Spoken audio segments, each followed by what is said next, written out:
Guys, the AC is too much.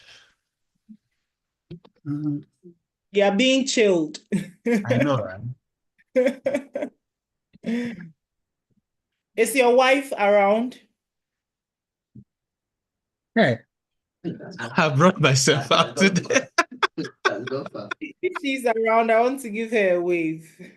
No, she's not here. Well, I'm She's giving come her a shy. wave. Please, someone let her know that I gave her a wave. Yeah, I'll let her know. She's come shy.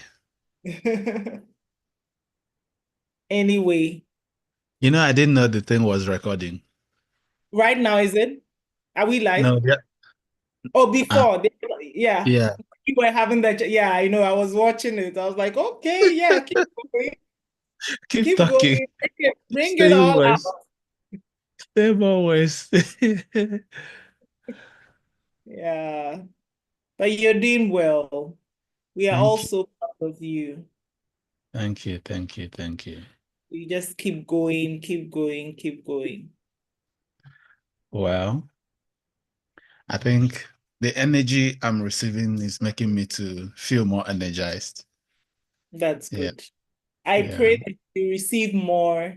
I pray that whatever you need, you get it so that you finish this race and the impact blows your mind. Whatever you are Mm. expecting, may it be multiplied for you. Amen. Amen. Amen. All right. Are we live? Am I on? I think we have 5 minutes more. I was hoping you do some power nap. You've not been napping. I'll nap at 1 a.m. Okay. Okay. I have 15 minutes at 1. Okay. So this break is how long? The previous one, 15. Current. So 10:15 was that. Yeah, we have 5 minutes more. Okay. Okay.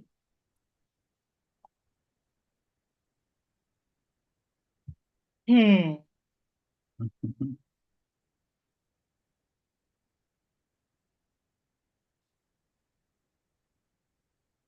I'm going to take a screenshot and put it on my status, okay?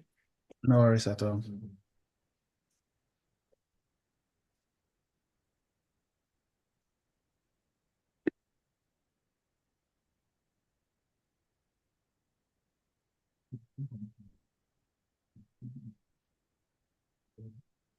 Okay, you can put it back.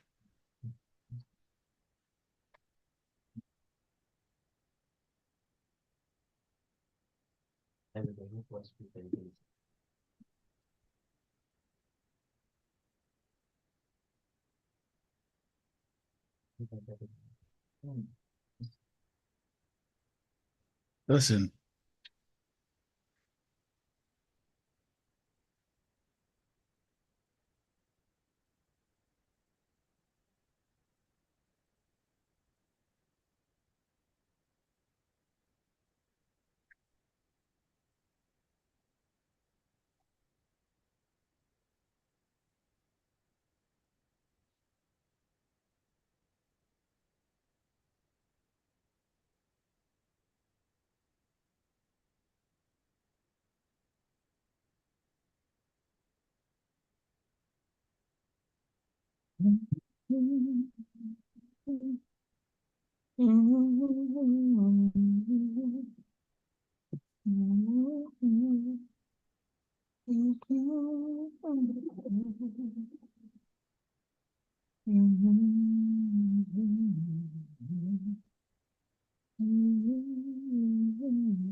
Ah, we are live. Oh. Mm. The what now?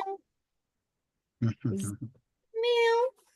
We are live. We ready to be interviewed? Listen, let me sing just in case someone is watching and will give me some contract to sing for them or I something. know, right? Give me a shot if you like my voice. Mm, mm, mm, mm.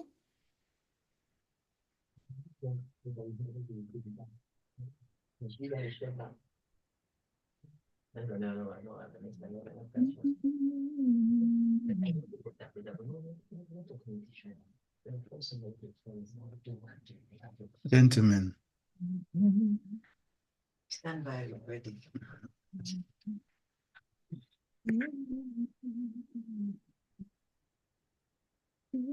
Good evening, everybody. Hello, Amma. Good evening. Hi, Good Tom friend. evening. Good Good evening. evening. Okay, so we are ready to roll with Amma Duncan. Yes, your honor. Yeah, funny. Okay, please introduce yourself to our online guests. Well, first of all, I bring you peace from Oseku. Oh, you can't see my earring. Oh, wait. It comes and disappears. This is the thing with, this kind of backgrounds. Anyway, this Edinkra symbol means peace. So I bring you Right. peace to Marseille. Your Introduce piece is well received. Well, I am a Yalian. Let's start from there because that's how you and I are connected, Yeah, yeah. Yali. And I am a mother of two, wife of one husband. I'm a corporate trainer, Awesome. a coach, a coach, and I founded the Fabulous Woman Network and Fab Hub Ashanti to support the growth of African women, youth, and organizations through personal development, leadership development, and entrepreneurship. And I am currently living in Kumasi. That is why I brought you greetings from Osekro. Thank you so much. That seems Well, special. That seems special. All right. So let's begin.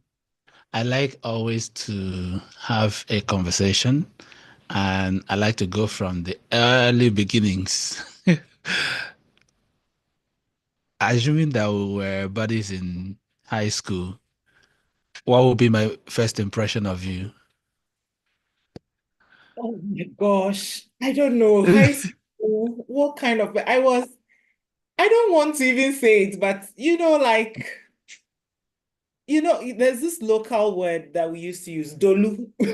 Like someone who is not, I'm trying to find the appropriate word, but it's not coming. I was a wannabe. I everything that Hmm. I wanted, what I felt was outside of me. So I always wanted to be like someone else. I don't think at that time I lived very authentically. I liked music. I knew a lot of rap music, at that time.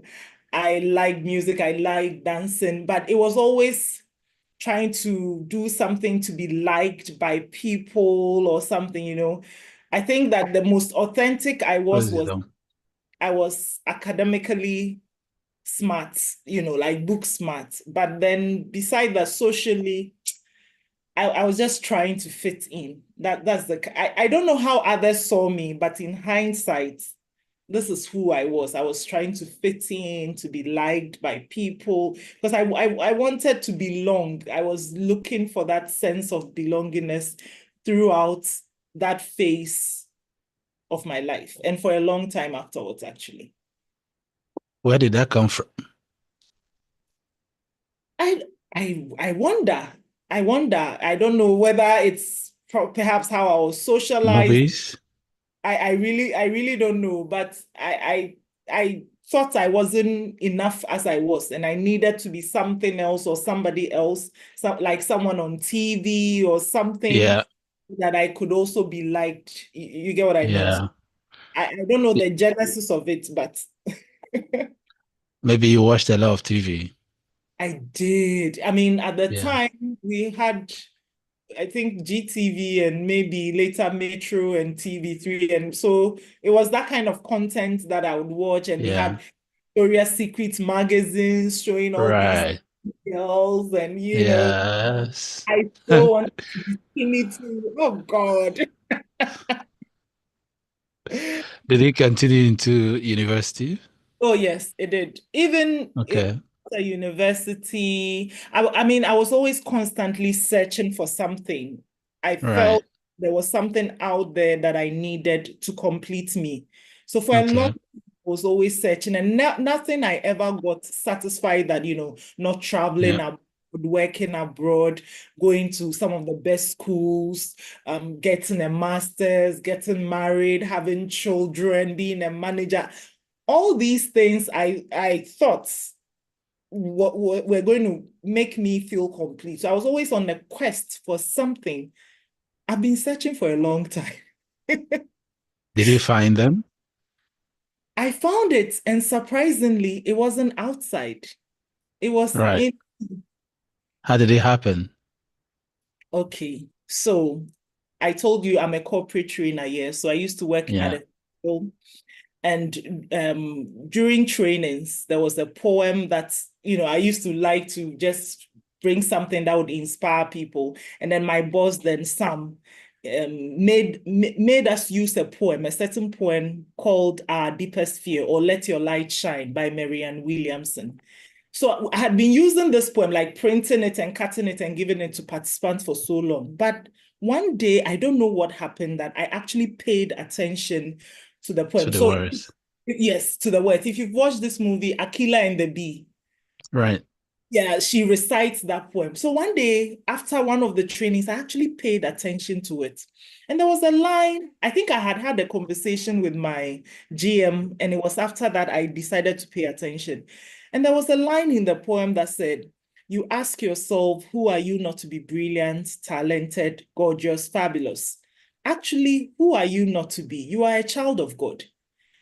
And then I got stuck on the "you are a child of God." I looked at it for so long, and it began dawning on me that actually I am complete already by virtue of the fact that I am a child of God. Everything I'm seeking, all these things, the prestige, the big house, the big car, the money, and all these, thinking that that was what was going to complete me. Nothing ever worked. Not the boyfriend, the husband, nothing ever worked, because what I was seeking was already within Wasn't me, it? and that was the aha 9.5 years ago that changed everything for me. This is Was that why, how the name of your hub became Fab? yes, so the fabulous is from that poem. Some Right. people think it has something to do with, is it Kotoko or Hat? One of them is fabulous. I think it's Kotoko, right? I'm not sure. I mean, it has nothing to do with them. It's certainly from the poem. That's, Right. yeah. When did you start cutting your hair? 30th June, about 12 years ago. What happened?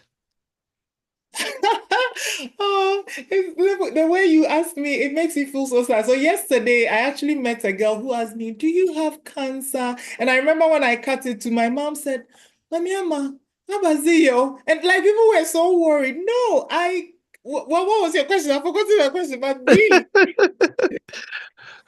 Why did you decide to start cutting your hair?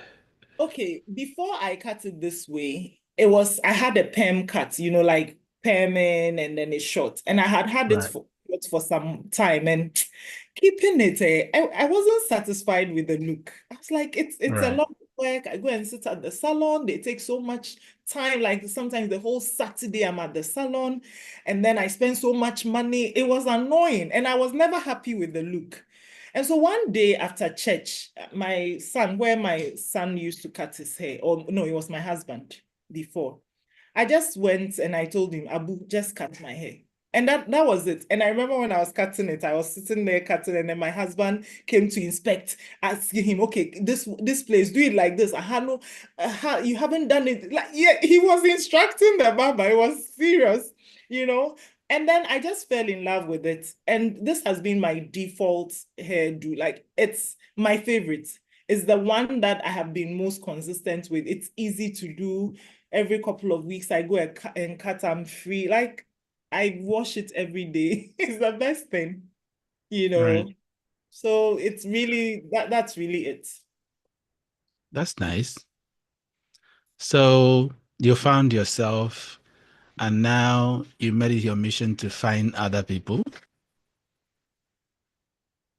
To find other people, I don't know, to help them find themselves.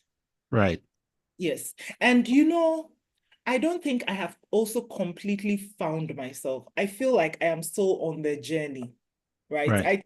I saw a hashtag by Richie Denimo or something. The journey is the destination or something like that. I don't Yeah. feel like I'm at a place that the final destination. I am still on. And along the way, I'm experiencing other people who are also figuring out who The they process. Yeah. the process here. So I love to walk along with people like that. We are all learning together. So it's not like I have got the answers. I can show you the way. No, we are all figuring it out as we go. And there is support in community to know that you're not alone. You are But you've walking got with, some answers, then haven't you? well, a few. I have Mm-hmm. gotten a few, but every single day I'm still finding out more. And I'm like, you think you've figured God out, and then he Mm. shows something you're like, oh, so there is more. I think there's Yeah. so much more to be discovered. And There's so much more. Yeah. yeah, it's exciting to, find. Okay. So, yeah. So when did you realize that this is going to be something really nice? The Ah. business of telling people how to feel.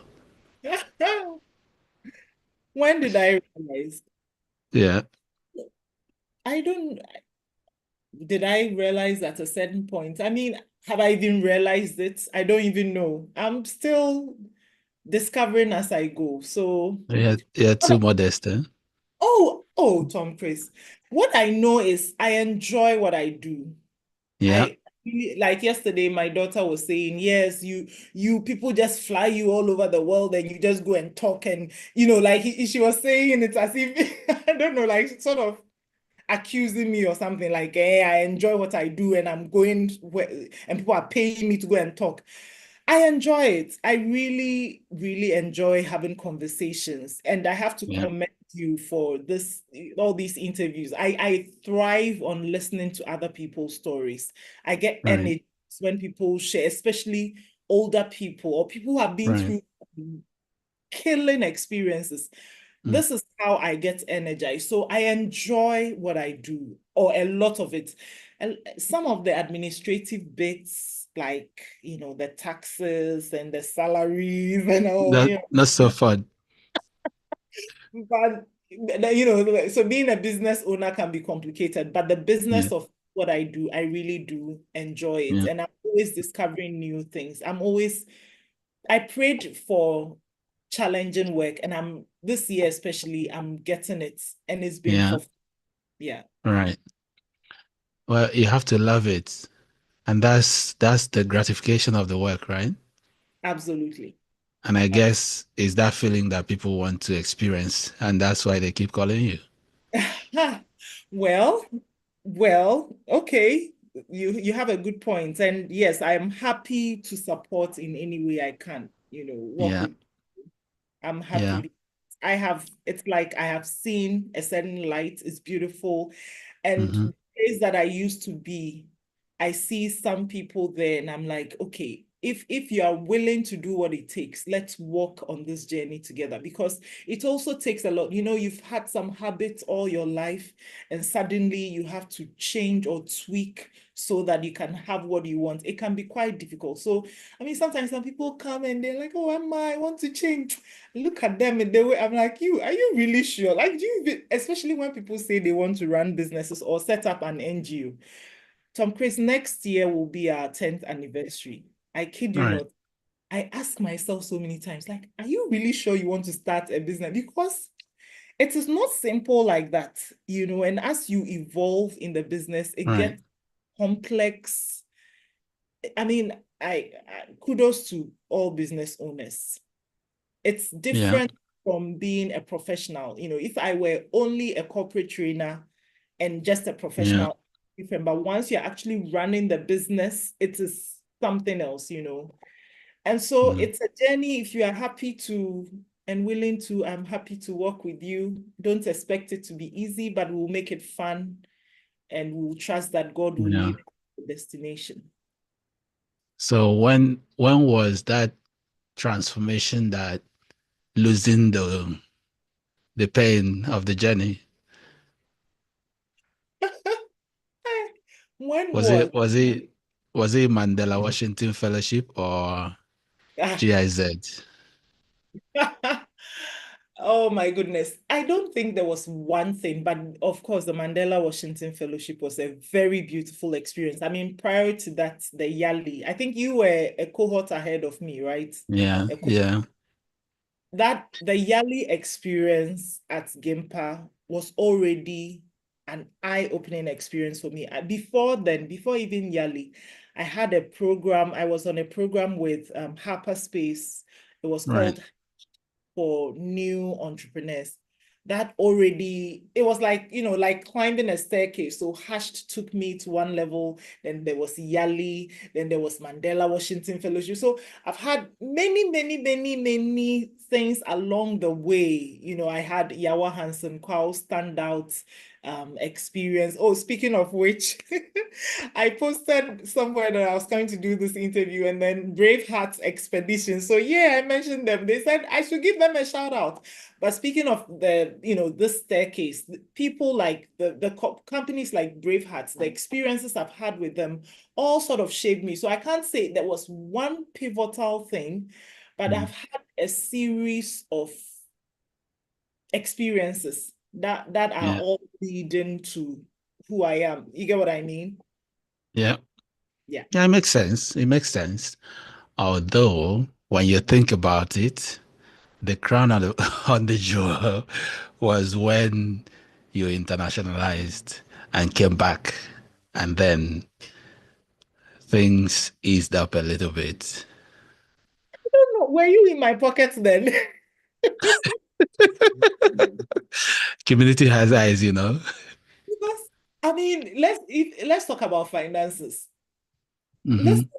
I mean, you also run a business, so I'm sure you know. It's not like, oh, you get money and then you stop being broke. There are still times that I'm like, how did I get here? I used to have money. Where is all the money? So I don't think I don't know. Like it's not a straight line, it's not a straight vertical line like this. It's Right. like a heartbeat, goes and comes. Yeah. And it's beautiful, it's nice, Yeah. It's a dance, right? it's a dance. Okay. Yeah. Are you still dancing? Oh yes, I am. But this As long this month's dance has been good.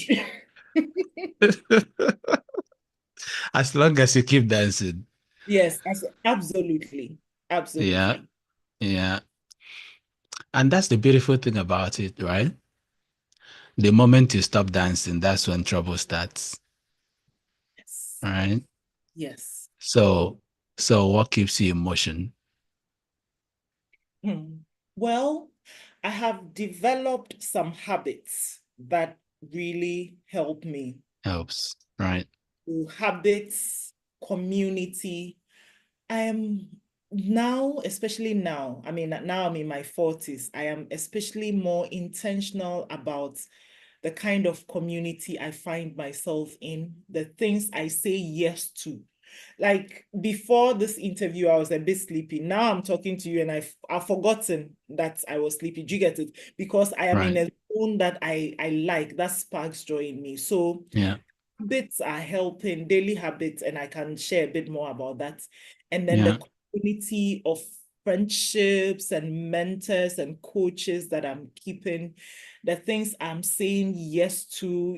Before I would say yes to everything, overwhelm myself and get angry with myself, but Right. not anymore. Now I look at my calendar and I'm like, oh, everything on this is nice, or at least 90% of the things on my calendar are things I really want to do. Like when you asked me about this, you told me like it was a no-brainer. I knew I Right. wanted to make time for it.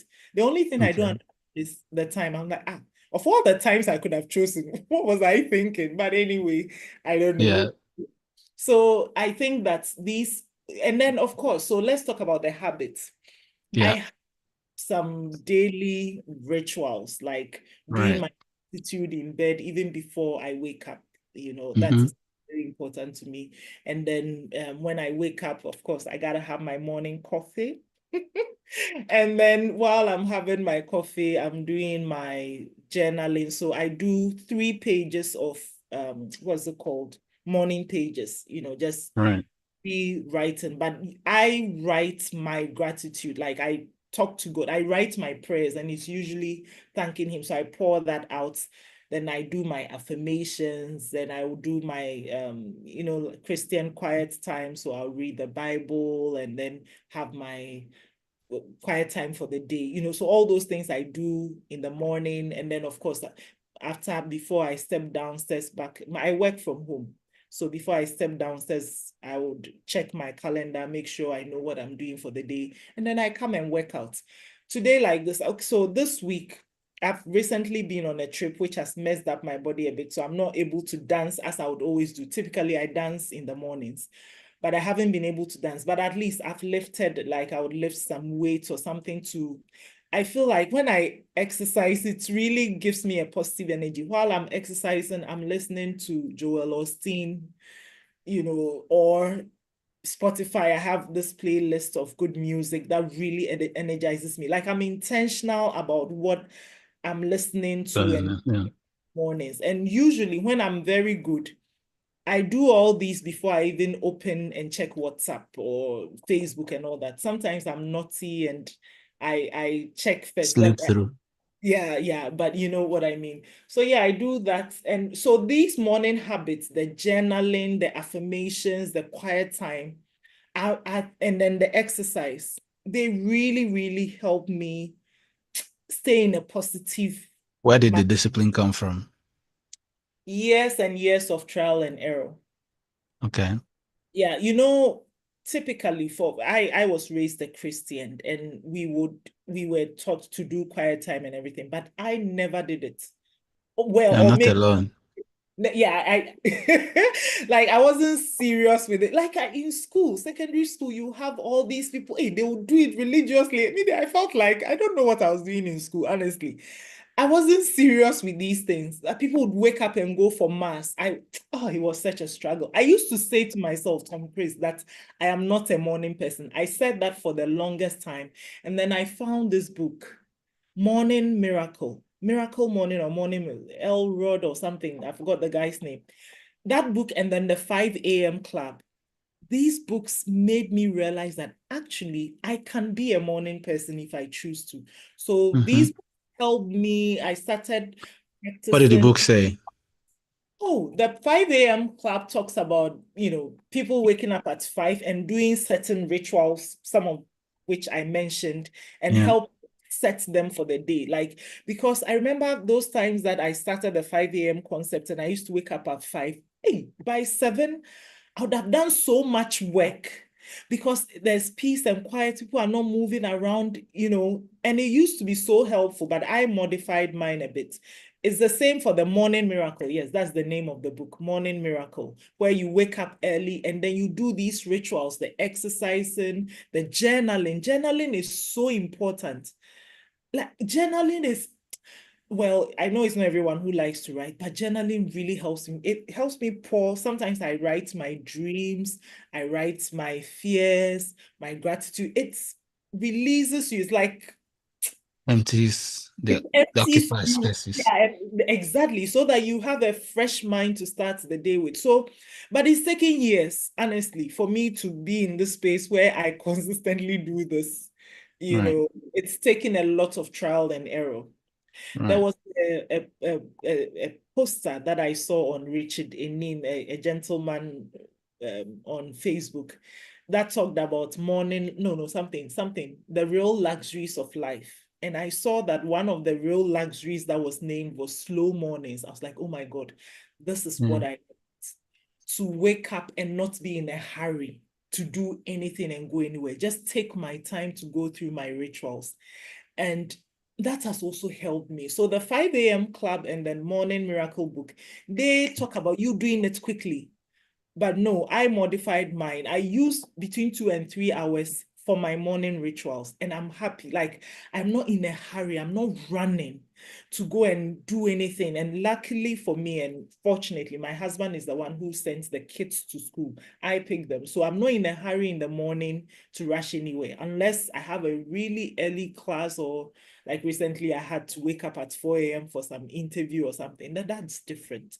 So it's what I'm saying really is, yes, maybe you are listening and you think, oh, I would like to take on these habits, and you are forcing yourself. Figure out what works for you and then do it, Yeah. and just try and stay consistent, really. All right. You know, they say rituals, routines helps, they create order in your life. Hmm. But also, as we get older, routines become bad for our health. Do you think that's true?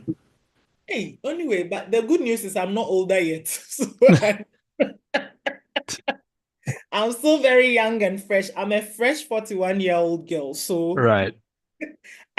it's, well, as I'm listening to you say it, I realize how it may be possible that you do something over again, you take it for granted, you don't, it's like you are not, you do it mindlessly,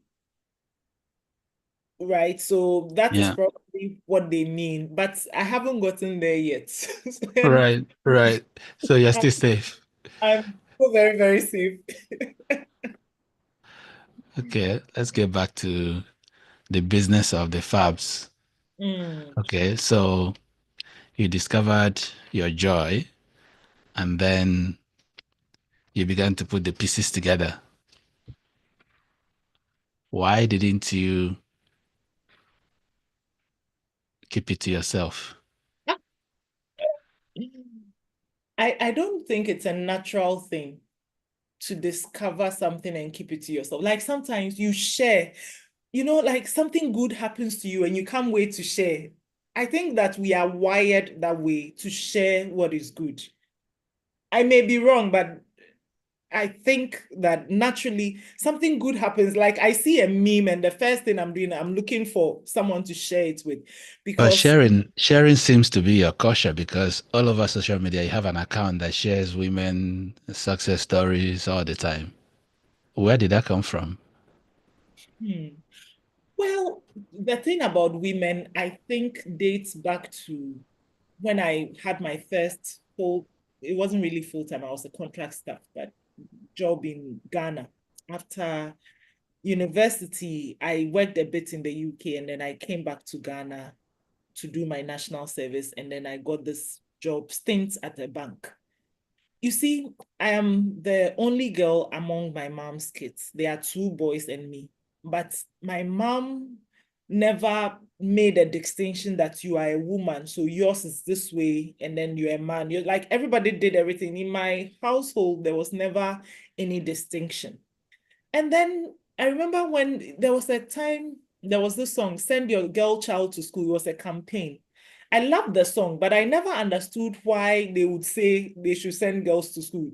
Where I was coming from, it was a village though, but every girl was going to school. I didn't see this whole fuss about girls, and all that. And that throughout my life, I never saw any distinction between men and women. Or maybe I saw it, but didn't notice.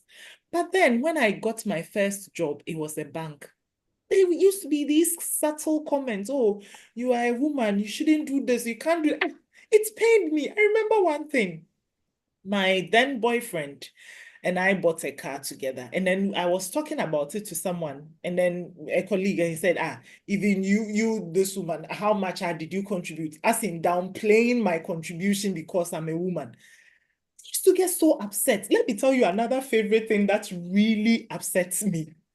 There was a colleague of mine was using a phone, and I saw the phone. I was like, "Oh, I have one of these phones. It's spoiled, but like I have it. I have one too." He was holding it. So the next morning at the meeting, I actually brought mine. I showed him, like, I told you I had this phone. Do you know what he said? You saw my phone and you went to worry your husband to also get you one. Tom, I was about to pop.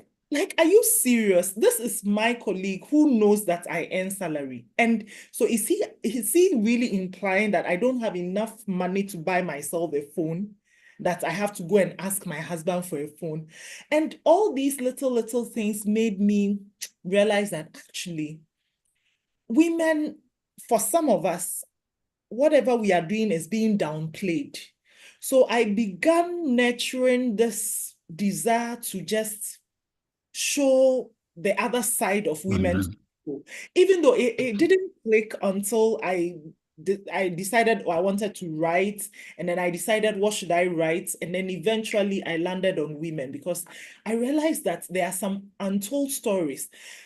Social media would always create these memes about, oh, women, all we care about with is money. Recently, I saw this meme where a man is crying and crying over his bills. And then his wife comes to comfort him. And then the meme says his biggest bill or something is comforting him. And I'm like, so is that all you see when you look at women, that we are bills, we are depending on you? Like, you don't see the support, the women putting men through school, taking care of their children, holding them, that you don't see that, the contribution. So all you see is that we are consuming. So I think one of the things I was really passionate about was telling the other side of that story, so that especially for the sake of younger people who are going into marriage thinking, oh, my husband will do this for me and he'll buy this for me, having all these expectations, we go in and realize that, hey, it is not like that. Oh, you have to do a lot for yourself. So this is, Mhm. I guess, this is really what ignited that passion, just to tell that other side of the story. But then, of course, it's evolved. We are no more just sharing that, but we are also sharing generally about the successes of women to encourage others to keep going, really. Yeah. Mm. You know what I heard also? I know where you cutting your hair came from. Hey, Your tell me, brothers, your brothers influenced you. really, did they?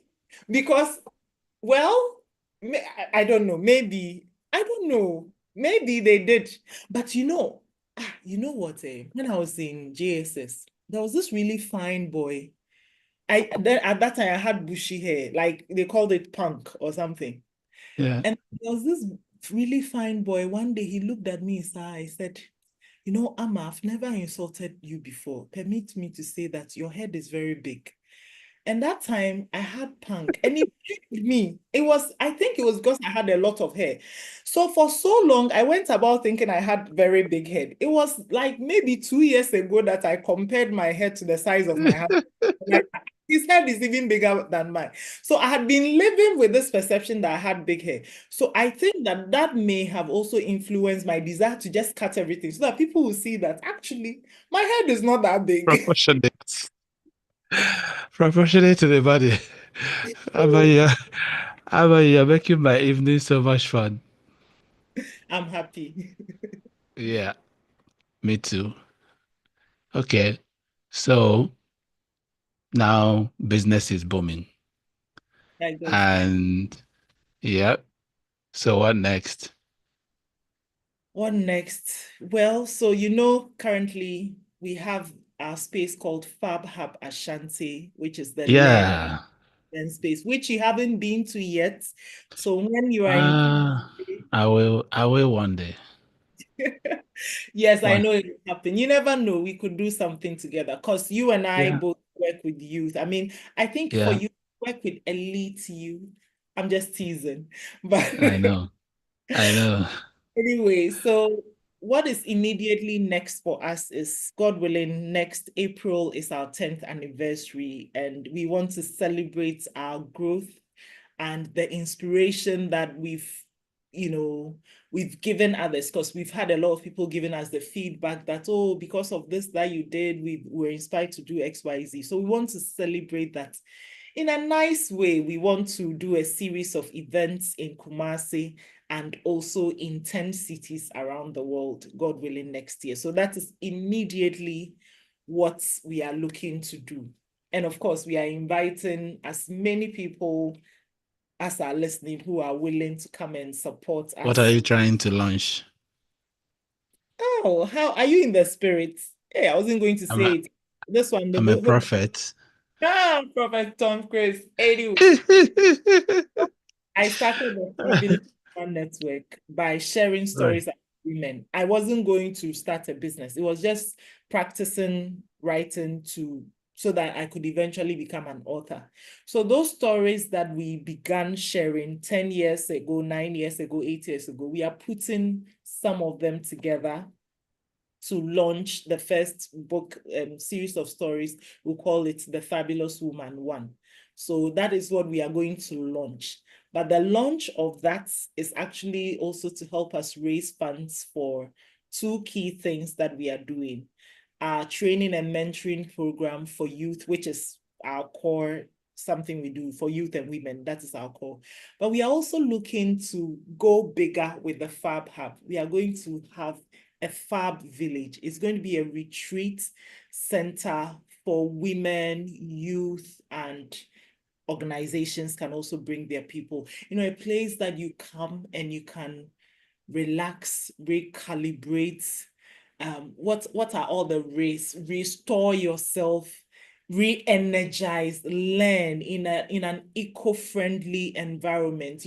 Picture the woods with tiny houses. You have fresh food, solar energy. We have our own farm making stuff for us, churning out the food. It's organic. We are recycling, we are reusing, reducing, environmentally friendly. This is what we are looking. This is our next big thing that we really want to do. So we are actually going to have an endowment fund from next year when we launch the book, so that we can start building this dream of Fab Village. And currently we are working with youth in underserved community. Our aim and hope and desire and goal is that these youth that we are training and grooming from now will actually be developed into becoming team members for Fab Village. Currently, we have recruited 2 of these staff youth into they are now on our team, but we want to do more. We want to be able to employ like hundreds of them. So yes, it's a beautiful vision, and I'm looking forward to doing it. Thank you for I asking. see. I see it. Oh, Have you watched Truth Be Told? no, but let me note it down. It's on Netflix. I think it's Apple TV.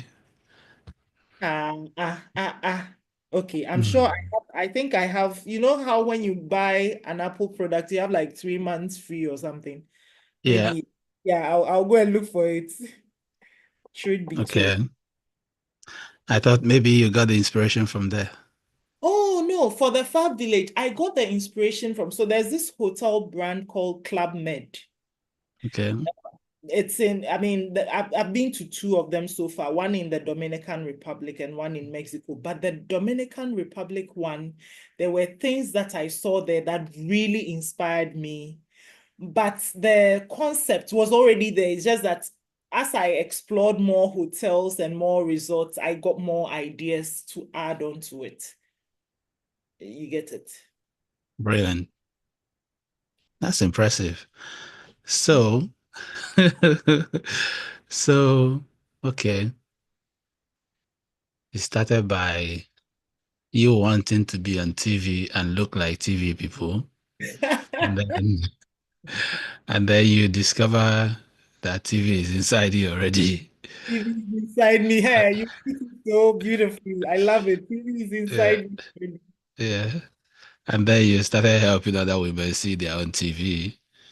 And now you want to build your self-sustaining village. Okay, that's impressive. Thank you. All right. Do it. It's Yeah. possible. Amen. Absolutely. Absolutely. I can't even begin to imagine how much this will cost. But for some reason, Well, I'm so confident that it will happen. I know how much. Oh, tell me, prophet. FAITH. Yeah. That's Yeah. how much. I'm giving That's you how much it costs. fist bump. Yes. Yeah, Yeah. that's nice. So it will be in Kumasi. Well, we don't know that yet. We Okay, are open to wherever God will take us. right. We are open to wherever. We don't know where yet. That's nice. Congratulations in advance. Thank you. You're welcome. Okay, that's all the time I have for you. Oh, really? I did my makeup because of you. So now I get to go and wash it off and sleep. Now you have 6 minutes, so you can still say more words.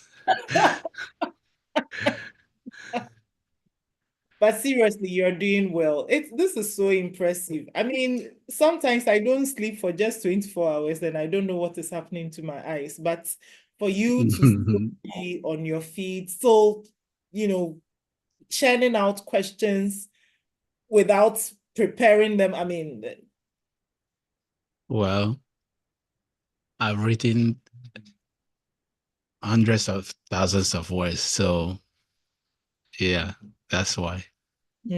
well done. This is an Thank you. And of course, I have lots of people sending me good wishes and prayers, so yeah. it's easy. All right.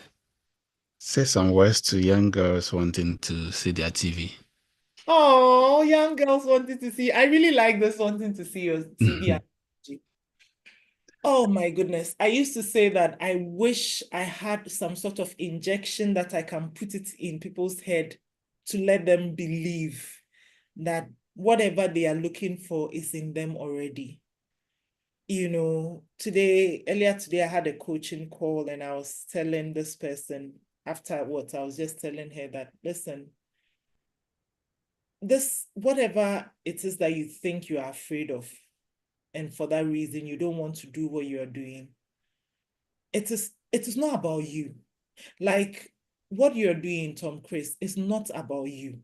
It is for a bigger picture that is way bigger than you. You know, it is for a bigger purpose. It's been destined to happen way before you were even born. And so when we allow Amen. things like fear to hold us back, it's as if we are seeing that, oh, this is just me and I'm doing it and I'm afraid. But listen, we've got the Creator by our side. How can we even think that He will leave us alone and be afraid? You know? And I wish, like, if there's anything I would leave with anyone, just remember who has got you. Anytime personally, I begin to be afraid, I just remind myself. This morning, I wrote it in my diary, God, let me just remember that you are with me, because that is all the confidence and power and energy I need. God is with me. God Yes. is with me. God is with you. So young girl, listen, you are not a mistake. Your parents just didn't have you by mistake, or you are not walking about by mistake. You have nothing to contribute. I used to think I have nothing to contribute. Can you imagine? I thought there's nothing, Nami, what is in me? If you are sitting there asking yourself this, it is a lie from the pit of hell, wherever hell is. You are so valuable. There's something in you. And as we keep going on this journey through life, we'll discover it. And then we keep getting better and we keep doing and getting better. Please don't allow your own mind to lie to you that you are not enough, because you are already more than enough. You were created enough. And this is something I'm constantly reminding myself of. It's actually on my fridge. I put things where I can see them so I remind myself, because there are so many lives on this earth that is just reducing our energy, making us not do what we were called to do. But once we begin to see the truth and we begin believing in it, everything changes. Everything starts changing. So Absolutely. all the best to young ladies watching me, or you may be a guy too, and this is speaking to you, all the best. And please find yourself in a community of growth-minded individuals, because you really don't want to walk this journey alone. You want to be with a community that everybody is growing together and you are supporting together, each other together. Yeah. So that's the end of my TED Talk. Thank you. You are receiving applause. Oh, thank you to whoever. Yeah. Half to whoever was clapping for me. And it's a young lady, so it's a Oh. young lady, so your message arrived safely. We All thank God. right. We Let's thank go to the United States of America. the Oh best no. on the trip.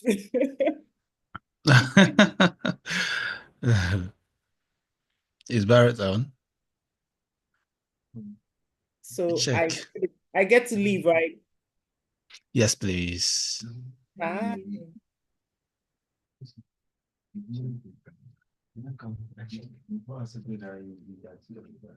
He mentioned that he'll be okay. Just tell him to log on.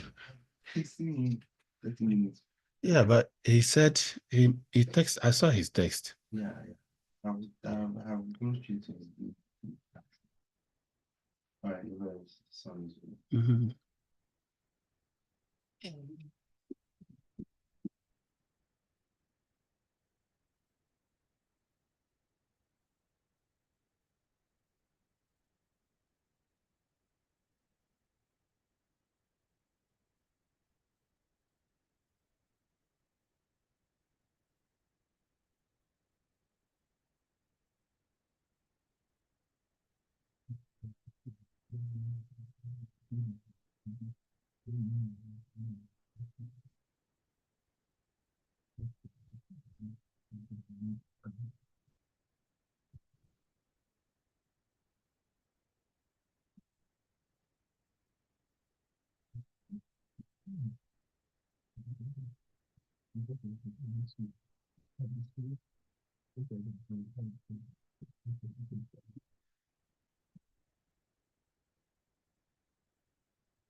Just copy it and share it with you.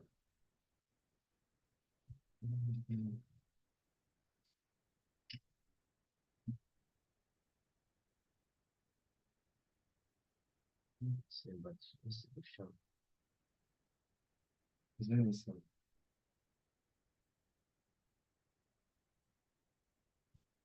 Send me a WhatsApp.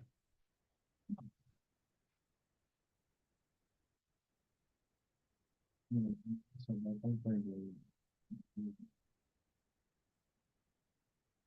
will send me still need to load. Just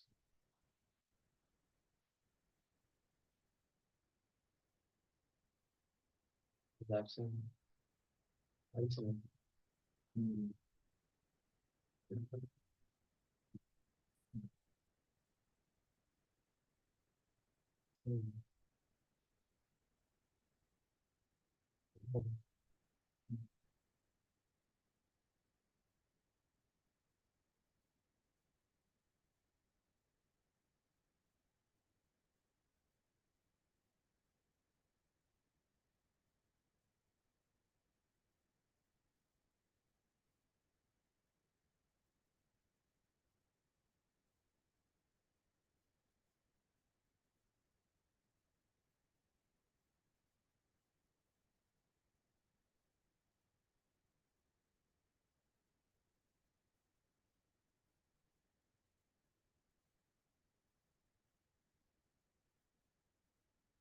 Will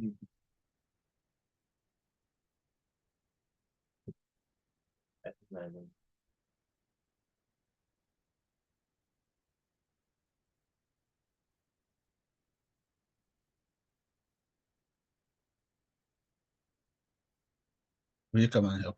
Hello, can you hear me? Hi, Brett. I gotta say, I entirely chose this interview off the idea that it's late. How are you doing? I'm great. Thank you. Yourself? Oh, like life should be a series of challenges and uphill like points, right? But like for sure, I think I'm feeling modest in the things that I'm going through in this moment that I'm sure how you're doing, which is like I'm sure pushing something that you appreciate is extraordinary, right? Well, we are we are supported by lots of positive energy. So yeah, and you're one Right. of those positive energies. By the way, I wanted to let you know that I spent 8 months in Ghana in 2008, and it's been on my to-do list to go back because I feel like it was a remarkable place at the time, and I'm curious to see where it is so much time later. Yeah, you should come back. Okay, what can I do for you?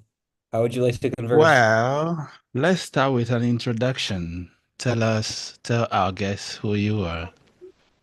So, hey, I'm Barrett Nash. I've made the terrible life decision for half the world to call me Barrett, half the world to call me Nash, and it's quite confusing to both sides. I have a variety of surprising things in my background, but like in a nutshell, that kind of makes me relevant to here is that I'm in startup land. I've been spending most of the last 15, 20 years building software applications for emerging markets. I was doing the largest ride-hailing company in Rwanda and the Democratic Republic of the Congo. And where I'm at currently is with like a really elite tech team that I built together for building applications. And then we were kind of just like standing still when generative artificial intelligence came out and we started building generative artificial intelligence into our platforms. And what I'm hoping to like kind of like talk a little bit about is trying to demystify a bit about AI and also make it more practical and like less commercial. Like I like to kind of like straight talk on AI a bit because I really believe in it. I think it's like the most important technological breakthrough of my lifetime, maybe since electricity, maybe before. But I feel like we're also in the early phases of it, and I'd like to frankly, treat the fact you give us an hour, right? How nice. Just kind of like chat through it.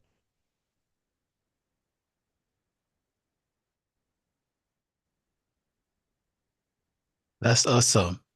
Okay, Sounds like fun. Let's have that conversation.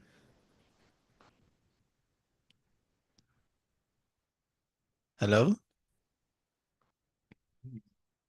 Mm. Well, I'm a talkaholic. So like if you want me to do do do do do do do do do do do do do do You're do do. back. Yep, Okay, I can cool. see you. Okay, good news. I can see you too. Yeah. Okay, well, like you're the boss, so like tell me. I'm someone who can speak I can fill all the air. So if you want to break, I'm happy to just talk into the air. But if you want to direct me, I'm happy to be directed.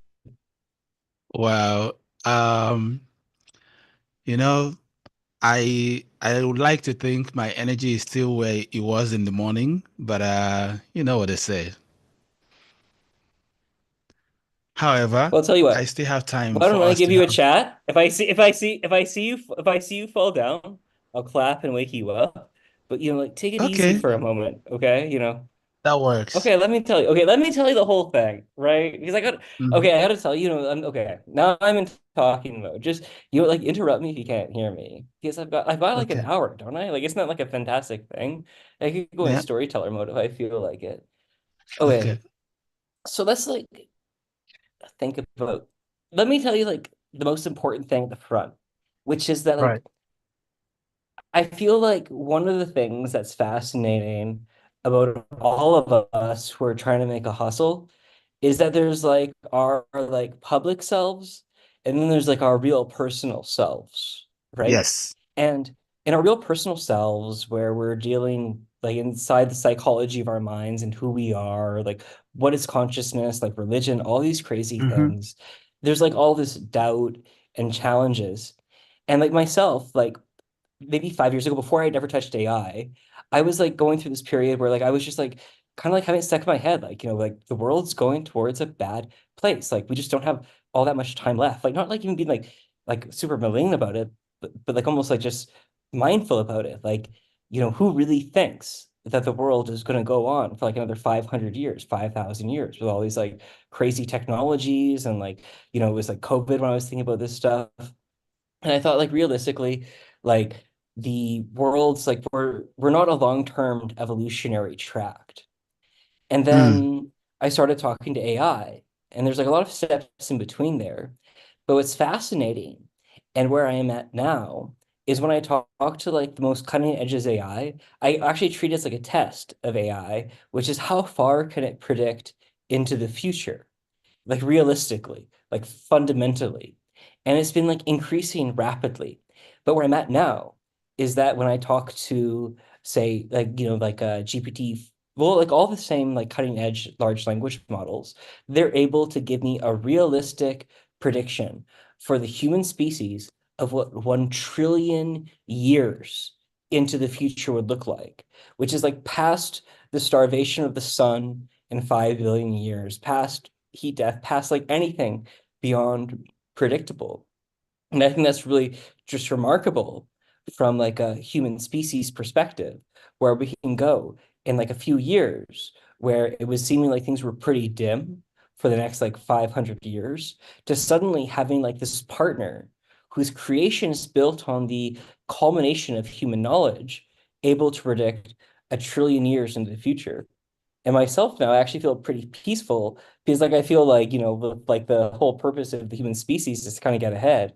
The very fact that we can like use such long-term words is pretty fascinating.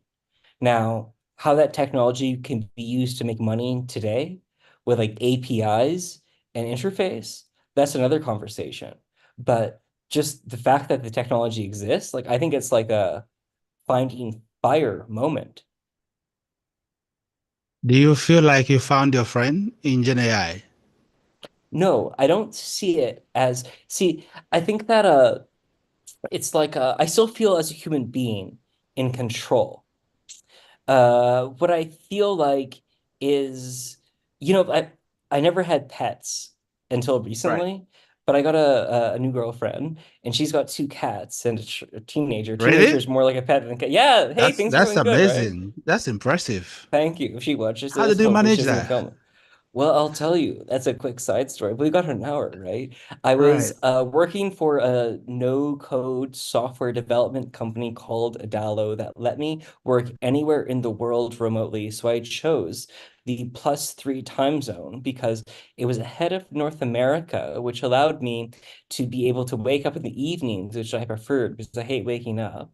And I had gone from Cape Town to Svalbard in Norway, just exploring this time zone. But I was in Norway, which was too expensive. So I searched on Google cheapest Airbnbs on in Europe and found Georgia where I am. So welcome to Tbilisi, Georgia. We're going through a potential revolution right now in a fixed election where, by the way, I've been using AI to fight back a little bit, but I don't know what impact it's been. I uploaded the Constitution of Georgia into an AI bot and made it publicly available so that people could basically ask the Georgian Constitution anything. And it gives pretty good results. Though I myself would not say that it's 100% sure because that's one of the problems with AI. Anyways, somehow here and about there, I got a girlfriend. Fantastic for me, right? Who would have thought? But Yeah, no. yeah, I know. Like who would have thought?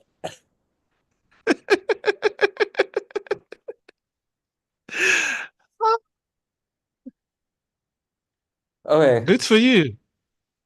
Well, like, one of the things that has been like a grounding principle for me recently has been the fact of and I think I don't think it's a skill anybody has to predict the future.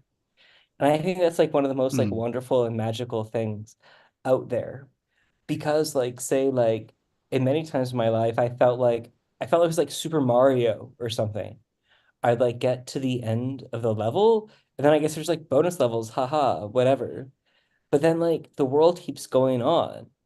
And that's been pretty fantastic. Okay. You know, like in some ways, like I'm in like a challenging time in my life, but in the other ways, like I'm like, like an artificial intelligence at the cutting edge of artificial intelligence with like a team that can build anything in like a happy relationship in a country I couldn't have found on a map before I came here, talking to you, good sir, as a participatory measure in a Guinness World Record. And like for sure, it's like the butterfly effect, you know? Like I what know. is happening here right now is the most obscene, absurd, unlikely thing imaginable. But something had to happen, right? Absolutely. Time Yeah. passes. Yeah.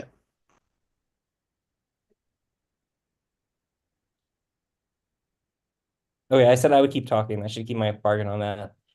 Oh, yeah. I will Yeah. say, Take it on. okay. So I think that's like actually not a bad thing. Let me just keep sharing insights. So I kind of feel like I've been like a pioneer with artificial intelligence. So one of the things that I think is quite fascinating is that like AI, generative artificial intelligence, which I'm going to generally refer to here, which is Hmm. like basically creating algorithms living on top of human knowledge. So like it's basically this idea. So like, okay, background of AI. How did we get here today? And how did it come about so suddenly?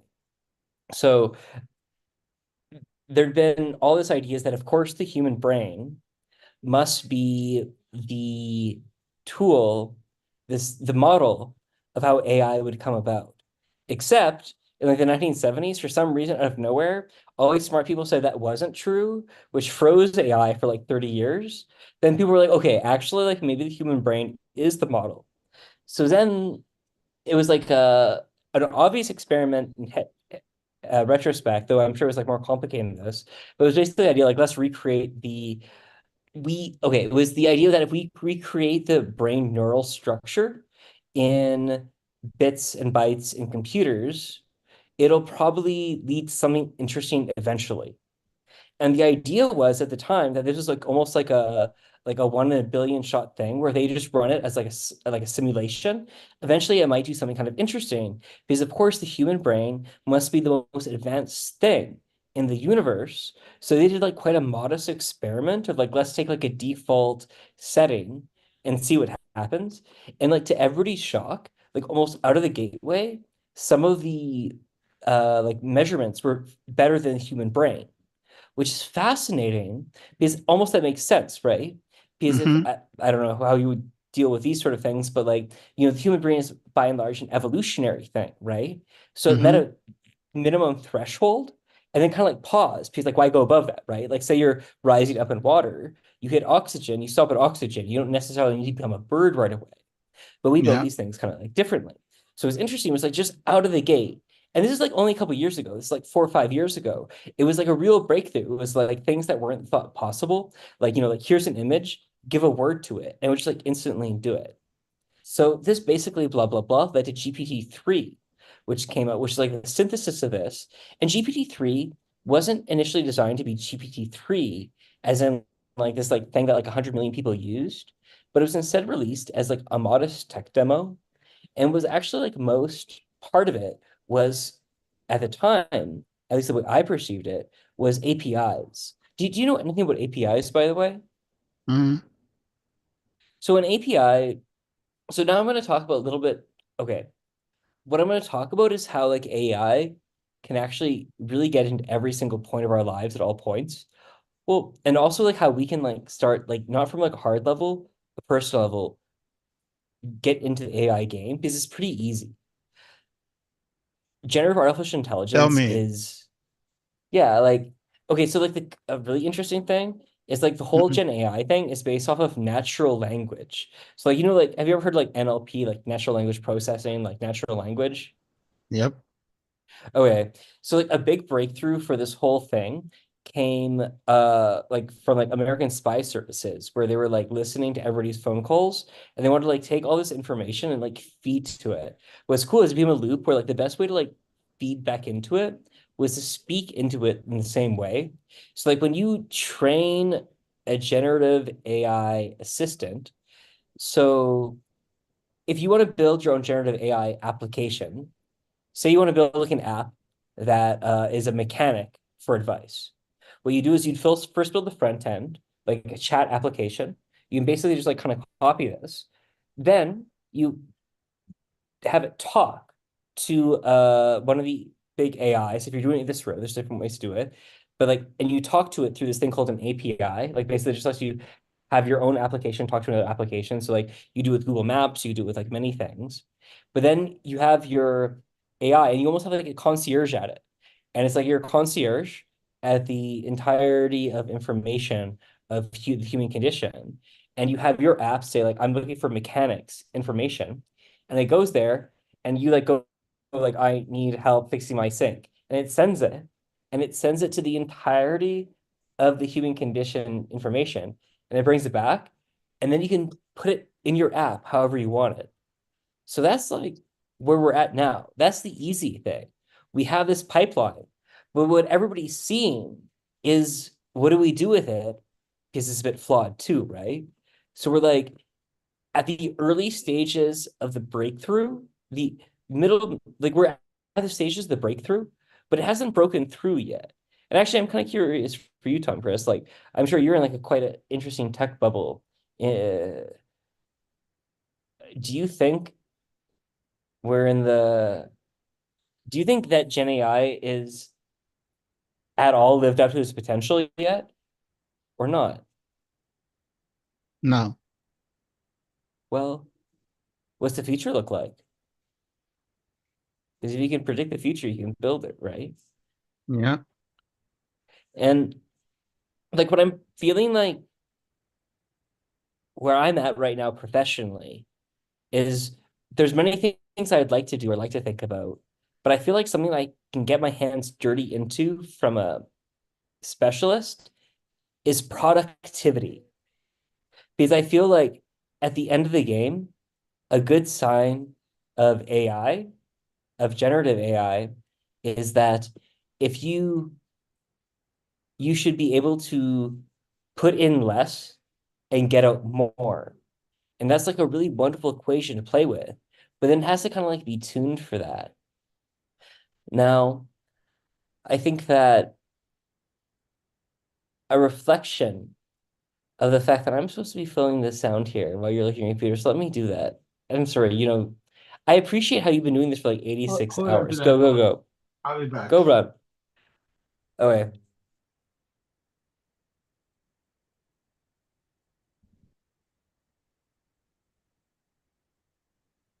Sure. Yeah, don't get stand by.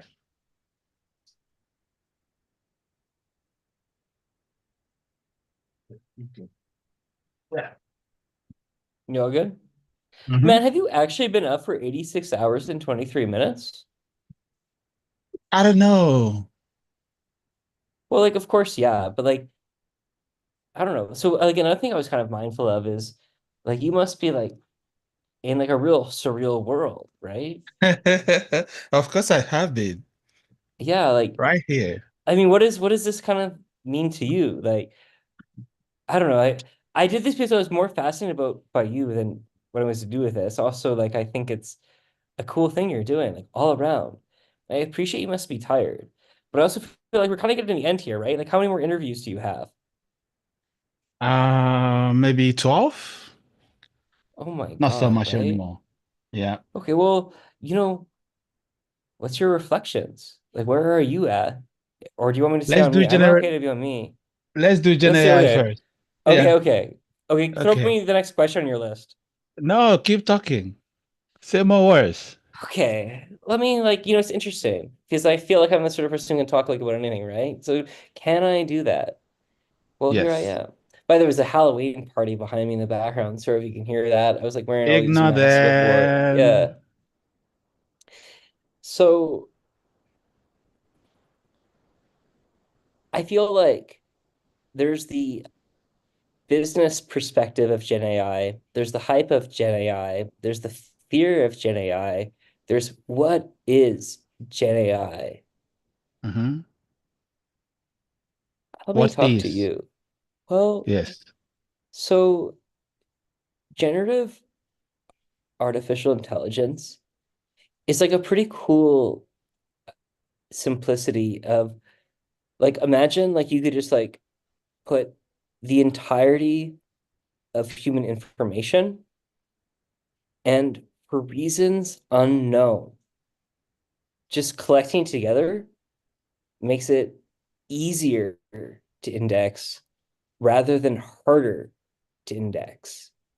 And the more you add, the better it gets. And where we're at right now with this is we just keep adding more. It's Mm. like really crazy though, because it was unexpected. So like to the point earlier, like there was Mm. this like idea that like maybe we'll make a brain and it'll be like a modest thing. But Mm. almost the very first one that came out was Worked. so much more sophisticated than anybody suspected, which kind of makes sense because biologically we met this minimum threshold, but we're building in a lab, we can like optimize. So where evolution optimized slowly, in the laboratory, it optimized a lot faster. And like personally, I feel like we're even way more advanced than what we're seeing in the public sphere for like what's out there. Because of course there Yeah, has to be like, I agree. yeah, there just has to be, right? Like this sort of stuff Yeah. can't be just like publicly released, but like it's the opposite. But I think like what happened was like almost like an accident. Like, it's like striking oil.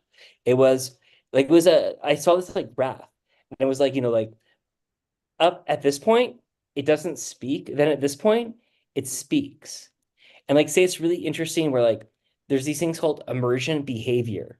So say you just add more files at it, unknowingly, it'll like learn like Korean or like how to like do calculus, totally unknowingly.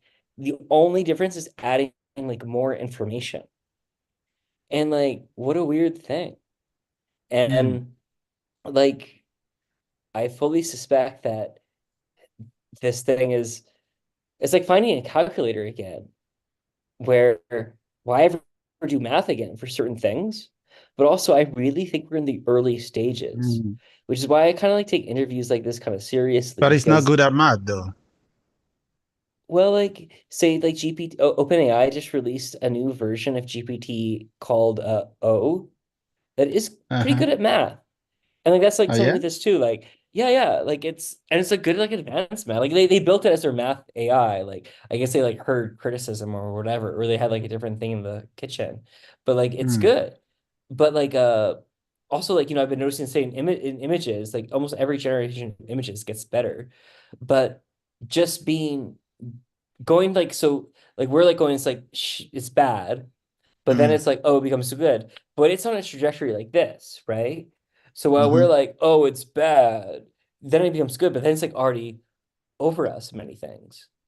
But I don't think it's like that's the right narrative either. Because I think many people are like AI or whatever, what's its space, right? What is Right. its space in the and like, robots are a different thing, but Mm, like I feel that it's a really useful thing to have a partner. mm. And I feel like we can have many partners.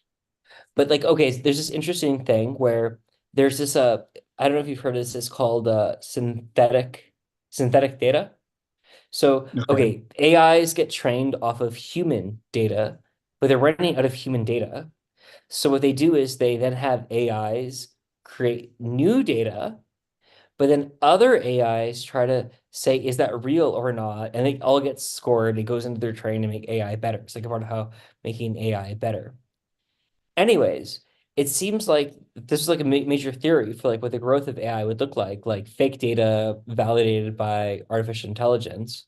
But it seems like it doesn't work that well, where each generation of data gets worse. And it Then the seems next like one. unless there's a human being in the loop, like it really seems like human beings bring something that we're a different creature. It's not apples to apples. It's not like, suddenly AI beats us. It's more like how like obviously AI provides an extension of our capabilities as like an individual and a species, right? But then also it's Correct. not like we're obsolete. Like many people are like we're obsolete. Like, oh, they'll just like, like get rid of us or whatever. But it seems like there are many things that human beings can't do. That's just like not what AI is like wired for at all. And I think that's pretty cool. It's like symbiotic. Mm. And I feel like that's like the best word that kind of comes to mind. Symbiotic, where like it's like connected. And like there's this Barrett, philosopher. Yeah. what do you do? Oh, good question. I am run software development company called Infinite App. We create generative artificial intelligence apps for small businesses around the world. You can check it out at doer.infiniteapp.dev. We also make apps for clients, and we're also Spell just for trying to figure me. out like, hmm? Spell for me. Oh, uh, they can go to infiniteup.dev. Here, I can put it in the chat. I don't know if I can do this chat. INFINITEUP.dev. I never heard you. Oh, is there like a chat I can send something to on this thing? No. Oh, you have that Yeah, power. yeah, that's one. I swear I can figure this out. It's like buried on this thing here. Hang on. Okay, wait. Hang on. Yeah, I mean, you want to go to, wait.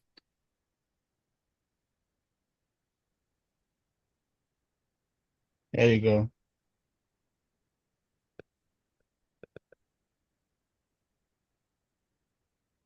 Message on WhatsApp. Oh, let me grab my phone. Mm-hmm. Oh man, cool. Oh, for sure. Hey, by the way, did you already have this record? Because saw the record was like 55 hours or something, right? And aren't you way past that? Huh? Like, aren't you already past this record? Very soon. Yeah. Wait.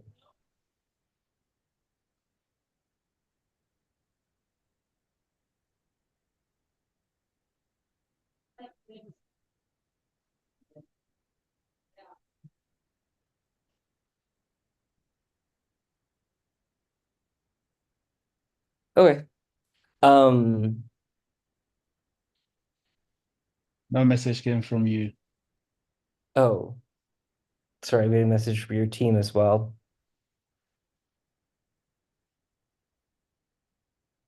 You're telling me waiting to be let in? Yeah, that's me. Yes. Hello, welcome.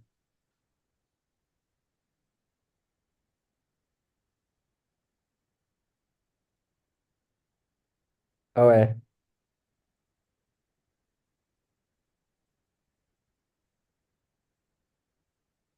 you sent it?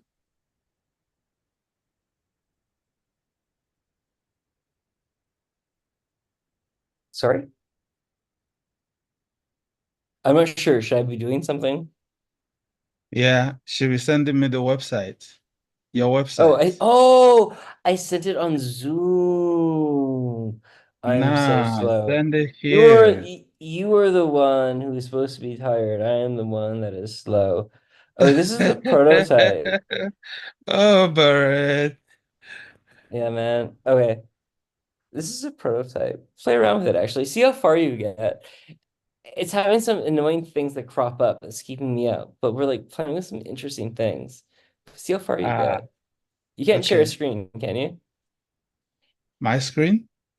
This Oh, it's one? on your phone, of course. Yeah, no, it's all Yeah, it's on my good. phone. See where you get. Let me see.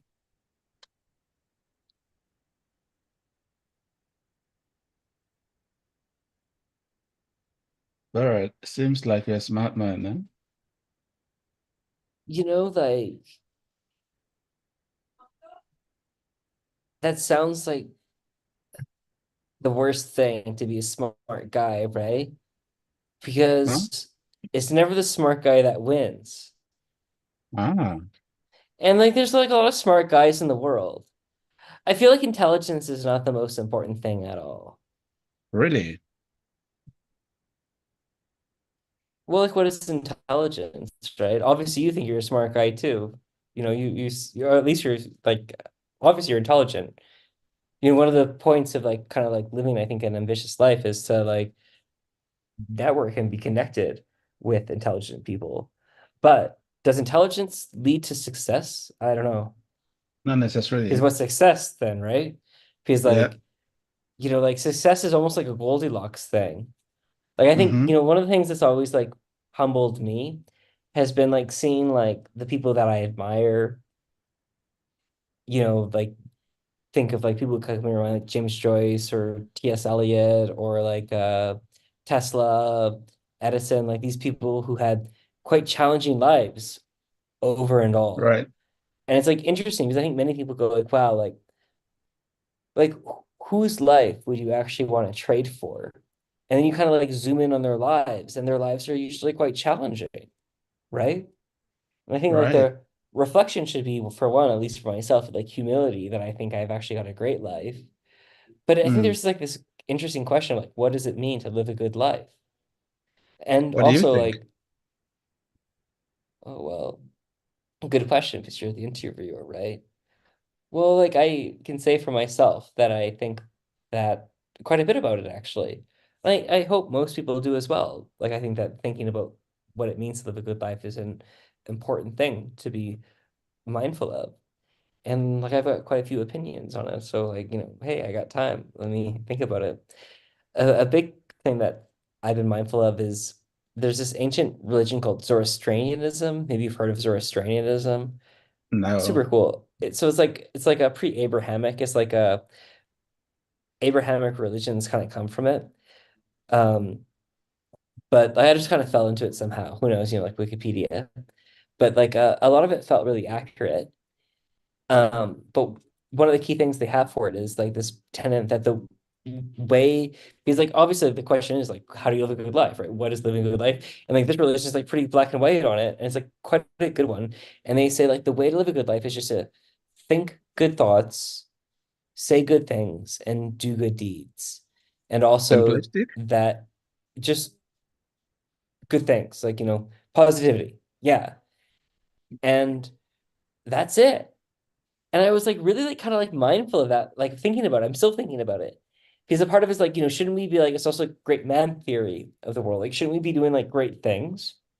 But Mm. like where I'm kind of like devolving from is I don't think the world is like how as linear as we think it. That is like, oh, like, like the greatest thing I could do is like be like the president or like the world's Mm. richest person. We're both kind of like, like humbled by nature of who they are right now. I think there's like kind of like more existential and fundamental and like philosophical questions in play, you know, like Barrett, once you, yeah, go ahead. let's talk Gen AI. Let's talk Gen AI. Give me a question. Continue from where you stopped. So we're talking about what it would take to actually like build something with Gen AI. So I think like actually okay, so let me like do something practical if anybody actually is listening to this. So the thing to kind of like demystify with Gen AI is actually like super, super easy. You don't program it. The best way to actually train Gen AI is what's in called like natural language, which is just talking to it. And Mm-hmm. the word OpenAI and Google has for you make the APIs, the connections to your applications, is called Mm-hmm. playgrounds. So basically, you need two things. You need a front end, which is just like any form of like chat interface, for example, as a starting point. Right. There's usually Mm-hmm. templates with that. So grab a template, and then what you do is you then take like a Gemini or a Claude just released or OpenAI, and it allows you to go on a playground and you basically it's like training like a student or something. Like there's it's like a wizard. It's no code. The whole thing of making AI can be totally no code if you want it to be no code. And like that's the starting point. You train an AI, you just tell it in natural language what you want to do, and you shove it into a chat front end. Now you can get way more fancy than that. You can start like nesting things.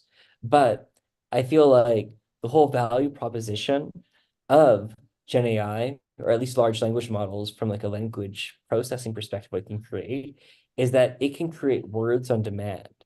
So it's an easy thing to create a link from the cloud where Claude or Gemini or GPT-4o lives into your app. And it's easy to tell the app what it should do. And it's easy to make it easy to do functions and like do actions off what you do. But it seems like where people are stuck right now is that we're not really sure what it should do that people want. What I'm noticing by and large when I talk to people about artificial intelligence is people don't like to talk about it. They go like, oh, it seems like it's like heavy or a headache or complicated I don't when mind. the whole point of it should be you should be able to get more out of it for doing less. But Mm. like I think that it's still the early stages. Like I think we're still in early stages of what it is. And that's where I'm kind of excited because like a lot of people are talking to me like I'm crazy for what I'm doing. But I I feel don't think like, you're crazy. well, like, well, you're also 87 hours without sleep. So like I gotta tell you, Or like, maybe I'm crazy too.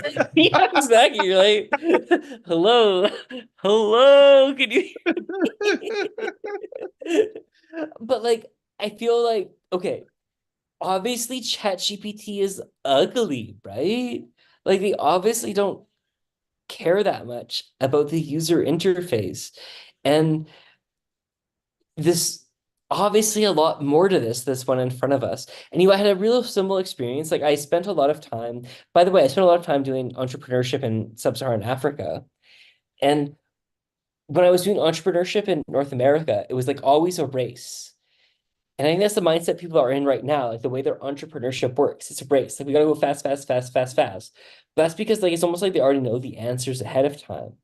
But when I was doing like tech startups in like say Congo, it was almost like, oh no, there are these glaring deficiencies in terms of people being let down, that some type of thing could be created to like resolve, and it could be created now and solve the problem today, or it could be created in 10 years, and all those people that could benefit from it now don't get a benefit from it, or maybe it's never created. And I feel like creating technology, like it's not like a small thing. It can, like think of how we're connected right now. Like I'm in Tbilisi, Georgia. I assume you're in Accra, Ghana. We're connected. This was unimaginable to me until it happened. What unimaginable things can we make to happen that can like change the whole landscape? And generative AI is a radical, chaotic unexpected breakthrough that nobody suspected. So like, you You know, believe that?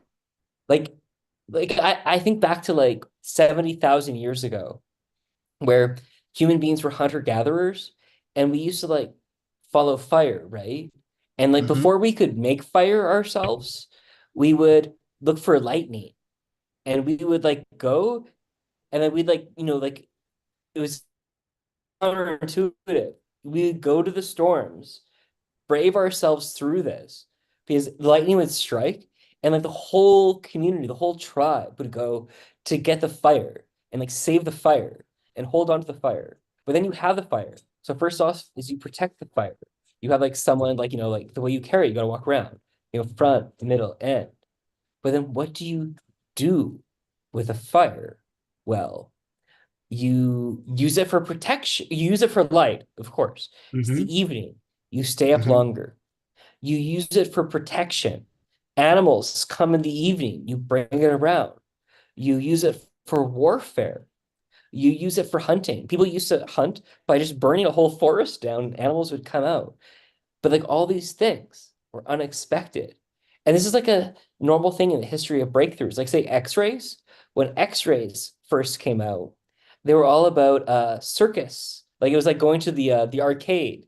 You went to an arcade, you went to an X-ray to see your hand through, because it created these like crazy images. And it was like maybe like 40 years after X-rays were invented, where it was like, oh, it's a health thing for your body. So where we're at with AI, we don't know, except we should acknowledge we're in the early days and we don't understand. And all this expert thinking is almost counterintuitive, where we should be more acknowledging the things we don't know because we have a new technology, like a once in a generation, once in a multiple generation things. It's a rare thing. Hmm. So much to think about, right? Yeah, when you're 86 hours and 45 minutes into being awake. Well, I still have 15 minutes for you. So speak more words. Okay. Well, I don't think that technology is like the biggest deal though, is it, right? Maybe. What's well, like I think that most things at the end of the day to do are with like purpose. Mm. And I think for at least like for myself, for like most of the last like couple hundred years longer, people have had a sense of religion. And I think that was kind of interesting is like suddenly, like in the last 100 years, the whole world has gone upside down. Where it used to be the highest purpose was to facilitate the religious purposes of like attainment of like, what people thought God wanted. And suddenly, like that's been like totally taken out of the equation for what many, if not most, if not all, people kind of think about. But I feel like that entire process that we're going through, it's like people used to make cathedrals to be built for long term. You would not finish the building of your life in your lifetime. It would be someone else to do it. But instead, it's gone from like, lifetime jobs to like quarterly profits to like gig style employment. And I feel like over the entirety of it, we've kind of like lost the feeling that like the whole process of being like a human being is supposed to be for some greater religious good that almost everybody's ancestors would have accepted. And I think it's kind of like a fascinating thing to be at this point of like ultimate like attainment where we're the richest we've ever been, we're the most educated we've ever been, we're the most whatever we've ever been, yet we're the most spiritually deprived and unable to think like more than the next hustle ahead. And I don't know what that means, but I'll say that actually that was a lot of my thinking before talking to AI. But then again, after talking to AI it's given me its ideas of what it seems to look into 1 trillion years into the future. And some things that I think about is like, well, like each of us are individuals trying to do the best we can for the continuation of like our own purposes in like the landscape of like reality. But then how cool that like we've kind of like tripped over a new technology where like, if human beings go extinct, likely AI will just recreate us. We might go extinct like 1,000 times and it'll just recreate us. Like we've created something that exists outside of us that takes what we gave it and it thinks bigger. And I think that's like not just remarkable, but like, like a part of like it's like the next stage of evolution, like beyond Darwinism. We didn't just evolve biologically, we created digital evolution beyond us that furthers the goals of our like DNA. And while I hope human beings continue to like exist forever or whatever, and I think we do create this relationship where we bring value, but I think the fact that we've created something that can think 1 trillion years into the future, like every single human being in all creation should like pat themselves in the back because like it's a rare thing for anything to be able to think 1 trillion years in the future. And we did it as a team, right? Like you did it just as much as I did, just as much as our grandparents did it, like team sport.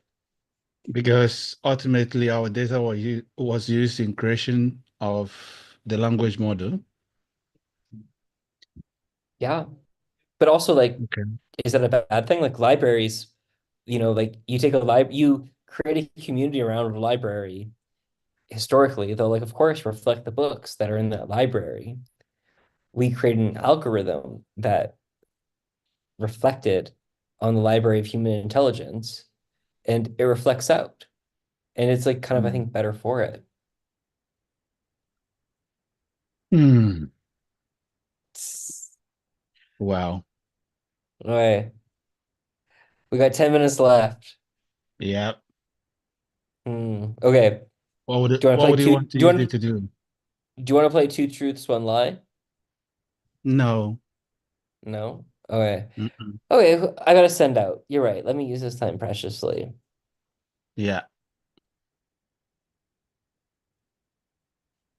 Tell me I about also your think girlfriend. can't do it. What if she watches this, right? And She's like also like I watching. don't think it's good. Well, maybe she could people are like that. People are crazy. People are everywhere. That's one of the things about if you're in a real relationship, you should always like realize that like people like are always like that. There's like no such thing as like well, also relationships are different in different places, and Mm-hmm. that's like something too. I feel like yeah, sure. You want to talk about 10 minutes about relationships? Let's do it. I think that like one of the things I've learned for myself is that like I used to think when I was a kid that there's like a very small number of types of relationships. Like, basically you were like either like, like your friends or your girlfriends or like your family or whatever. But as I've gotten older, because you can like see I'm getting old, maybe you can't see I got a beard with the gray hair. But like I think there's as many relationships as there are people. And I think that everyone can be its own unique thing and unexpected. And I think that like the networks of people are the most important thing on planet Earth. And the way we connect to each other is like what we can give to each other. But I don't think that necessarily needs to fit into like some like narrow scheme. And I think it's like a really liberating thing to actually realize that we can like have types of relationships like like from a friend level or beyond or like whatever you want like right human connection that like you've never predicted before and like I'm also a libertarian like I'm a big fan of John Stuart Mills where like my belief is if you don't hurt anybody then like you should be able to do whatever you want so like you find people who are just like wanting to do whatever they want and you want whatever you want nobody gets hurt do what you want and see who you are because who knows, right? Like, who cares? Who cares? Yeah, like relationship level, like people should do what they Mm. want. Yeah. Yeah. Okay, now 8 minutes. 8 minutes. Okay, 8 minutes. Future of Africa. Can I do the future of sub-Saharan Africa? Okay. Huh? Uh,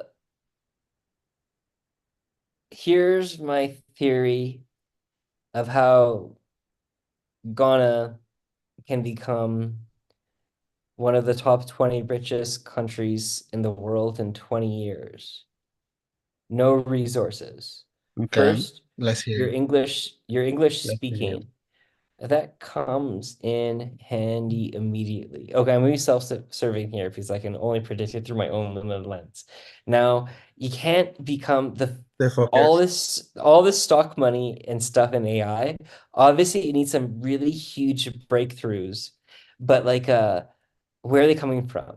Now, they could come from anywhere. Most people are invested in the deep tech, but now what Ghana could do is it could almost become like the designers of the APIs of the artificial intelligences, where it could be taking the all the deep tech companies and create like a bespoke economy, feeding off of like your own like like large English model that's representative of much of the world from downtown Accra through the cities, where you can basically take what is an unmet need right now, which is unfriendly artificial intelligence, and create like a cottage economy around that. Like you can take the local tech ecosystem.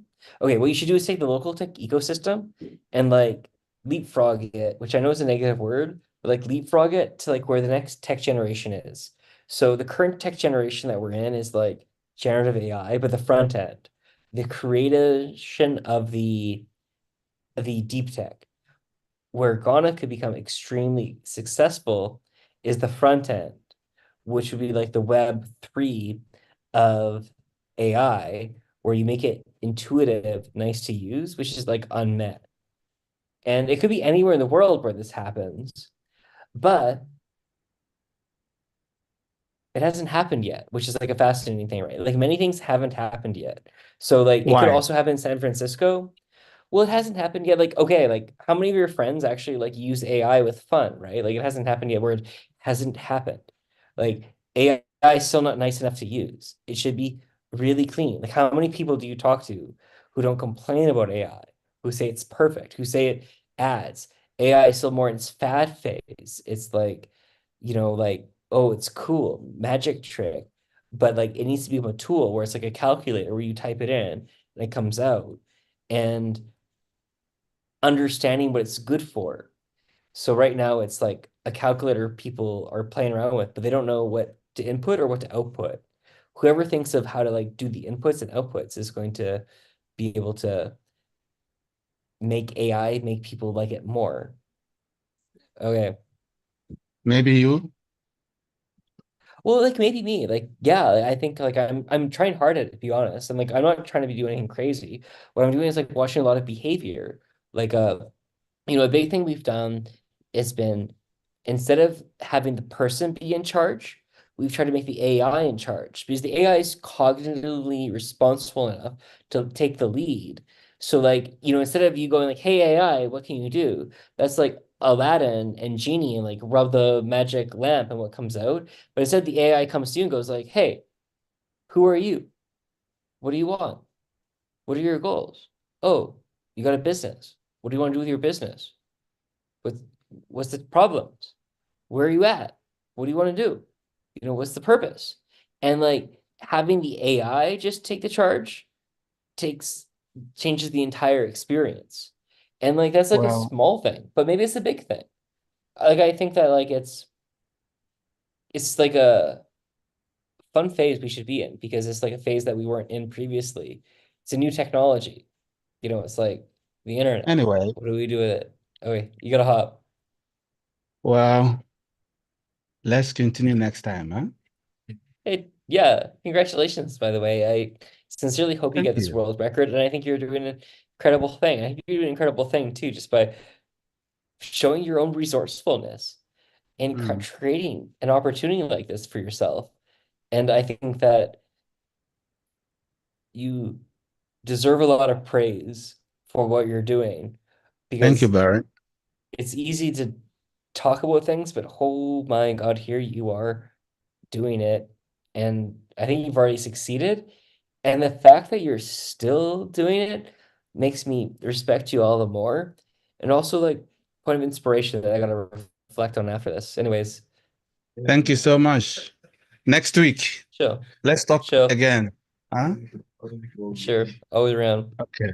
Cheers.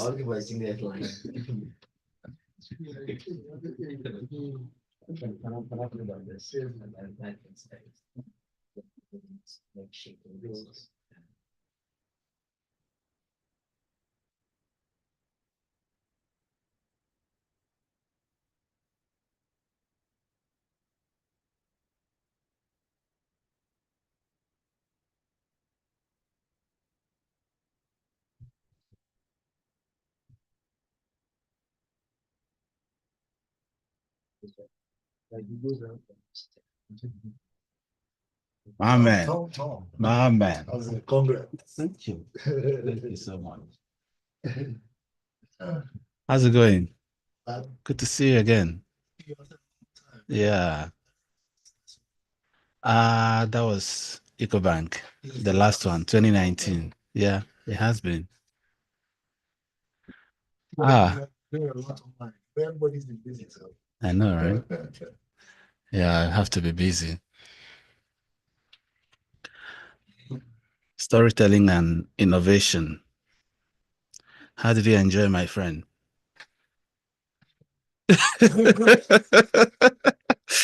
My friend Barrett, the gentleman on the. Oh yeah. I mean, so the AI conversation. Can't be a lot. If you see is one of those guys who are very deep into it. Yeah. Thinking about it is very, Yeah. yeah. But I mean, AI is a big thing now. I know. Yeah. I know. He's been swallowed up in AI. Yes. So right now he eats, sleeps, and dreams AI. Wow. Yeah. Wow. He's based in the US. Yeah. Oh man. Okay. So where do we begin? Please introduce yourself to our online guests. Okay. So my name is Klenam Kokufiajo. I've been in tech for a while. Now I do a lot of work in health tech with Dr. Dogood. I founded a content company called Socialite AF that does a lot of storytelling content for businesses that want to tell stories with their business. So rather than just marketing, they are telling stories with whatever that they want to achieve with their businesses. So we do that as well. Yeah, um, pretty much that's what social media does. Wonderful. Technology, analytics, yeah, web stuff. Storytelling. Yeah. Okay, so I have one more AI talk.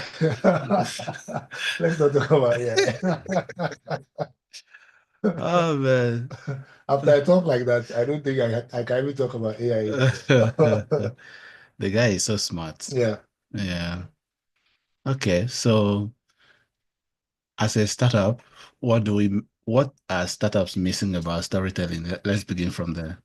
I think storytelling comes, and in those days when you are going to pitch a startup, there's something called a deck. Mm-hmm. The deck normally comes with problem statements, Yeah. your plans for the future. That is a certain form of storytelling. Yeah. If you've been part of storytelling in a certain way, there are very key specific things that storytelling comes with. Absolutely. There's a character, Mhm. there's a context, Mhm. there's a climax, there's a closure, which we now call to action. Right. So for startups, your deck is your story that you want to tell maybe investors or possible customers. So in startup, storytelling is a major part of telling your brand story. Right now, people don't want you to tell them what your product does. They want you to tell them how they can use your product better, which is another way of looking at how stories can, affect how businesses tell their stories rather than just marketing. Right. Yeah. So for startups, if you want to really look at how storytelling can, change even how you raise funding, how you reach customers, you really need to look at how stories are told systematically in that form. Right. Yeah. Why is storytelling that powerful? Because good stories connect with emotions. Right. You know, if I'm selling or if I'm doing healthcare and I want you to buy into that story, what I have to tell you must connect to something that is possible or that is likely to happen. Right. You know, that is when I'll take it more serious. I'll realize why it is even more important that I do what I'm doing. Right. So you notice that, as I mentioned, in the systematic form of storytelling, in the context, what is the scene? Why should people care about what you're trying to solve? Then you introduce conflict, because conflict is now, okay, what are the problems? What are the opportunities that people can connect with? And then you come to your climax where you're introducing what is the aha factor. You know, so it's important that we are systematic in how we are telling the stories, however that we are looking at them. Right. Yes. So when did you begin to get aware of the power of storytelling? Because you know, I've been doing startups for a while. Yep. And as long as you are doing startups, one of the major things you are doing every day is storytelling, because you're always trying to tell people what you're doing. I'm sure, even in your shirt, even in your dressing, you know, I know you're always wearing S-Fan, you're always ready for work. Ready for work. Yeah. Exactly. So you are always telling stories. Right. So, and people who are Elon Musk tells stories. Yeah. That is why people are banking on him, giving him money to do things, because they buy into the story and the vision that he's selling. Right. You know, so even Kwame Nkrumah at a certain point sold the story or the future of Ghana. Right. How can people now partner? Right. That's why he got the money from World Bank to build Akosombo Dam. He got money because people bought into a storyline, a future that he sees Ghanaians to enjoy, even in the future. Right. So for me, it's more so, yeah, people are doing so many things, but how do we now get people to tell the stories better? Right. You know, and even as much as possible, when we are here in Ghana, a lot of our language is getting missing, because even passing on our culture in terms of stories is getting lost, you know, in translation. Yes, we talk about English is a global language, but our culture, a lot of our culture is also getting missing in that connect. So it's a passion project again, getting people to tell their stories. When did they start? I think about 2 years ago. Was there a specific incident that got you into, man, I say this is a huge industry? So I think, again, it's a content world. You know, content is king, and I'm wearing content is king. It's a saying by Bill Gates. Okay. He wrote it in 1996. Okay. He wrote it. It was actually even published on Microsoft. Right. He was talking about the fact that, yeah, the internet boom is actually a business opportunity for content creators, not those who are innovating the internet. So you realize that even in the TV boom in those days, it is the people who, like the Times and the the BBC, the CNNs, who benefited from the boom of the television. Era. Yeah. It's not necessarily the person who invented the TV. You know, so same thing. Those who invented the internet are not going to be more. Are not going to benefit from it more than those content creators. Right. So you realize that now we are hearing content creators who are billionaires, because now they are the ones feeding, content onto the internet. Yeah. And every day you and I are hungry for content, either entertainment, education, insight, whatever it is, it's content. Yeah. So content is actually the king of the internet boom. The structure of the internet is there, but content is what drives, the whole. There must have been an encounter. I mean, there have been many encounters. Okay. Let's hear one. Okay, so one of the major things that I was passionate about is how we tell our cultural content, especially even how our tourism is. Okay. Even now when countries want to attract a certain level of tourism, they sometimes even invest in filmmaking. Yeah. I know movies that have focused on Italy. Okay. And after those movies, there's been a lot of influx of tourists. Yeah, exactly. So it's more we have the gem, and that's why even now we've added that our content is now king, because we have a lot of content that hasn't even been marketed or exposed to the global audience. Exactly, to the global audience. So how can we now brand our content and take it to the world. So that's your moniker. That's your thing now. Yes. Okay. Okay. You know. So I Are you think building a studio or? we have a studio. Okay. Yeah. So what would it look like? I mean, so we already, I mean, inviting a lot of creators who are telling very interesting stories. Okay. Yesterday we saw one story from one of our guys. It looks amazing. Okay. It's still yet to come out, and he's focusing a lot on mental health. Okay. For men.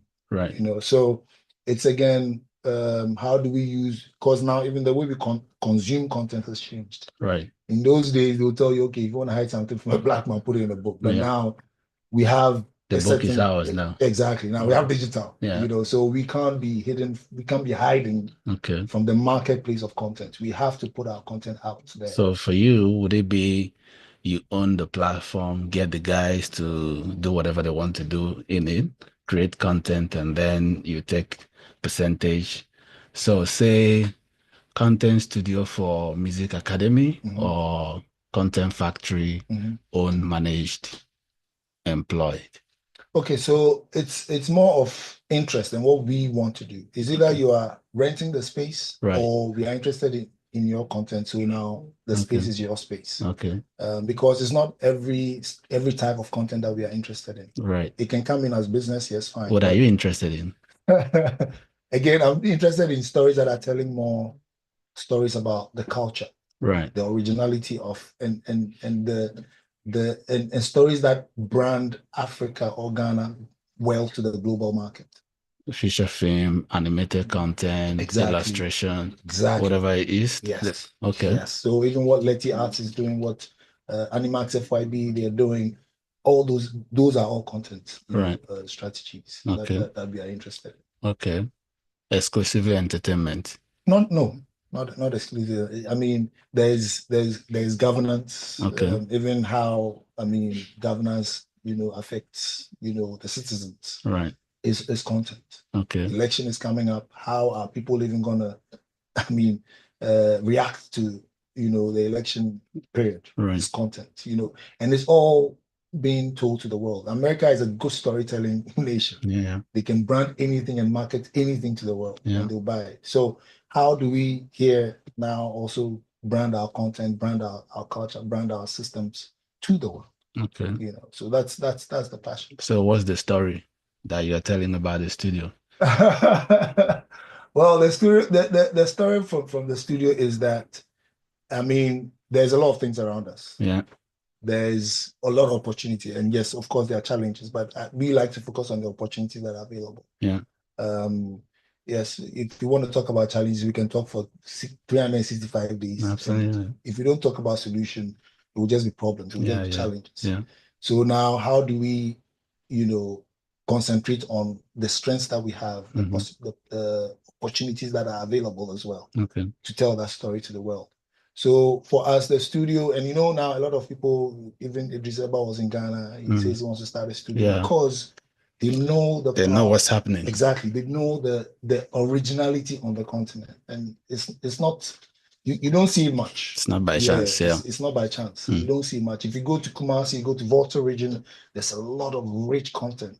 Even our culture alone can be a good seller on many platforms. So it's about identifying what or letting people see the opportunity in every little bit of who we are, which is culture. Yeah.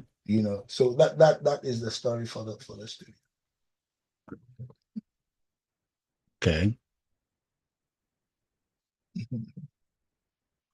So would you build your own TV outlet eventually? Yes. So a lot of the content that we are doing there is going to end up on digital platforms. Right. Your YouTubes, your podcast platforms, because that is where people are, going to listen to stuff now.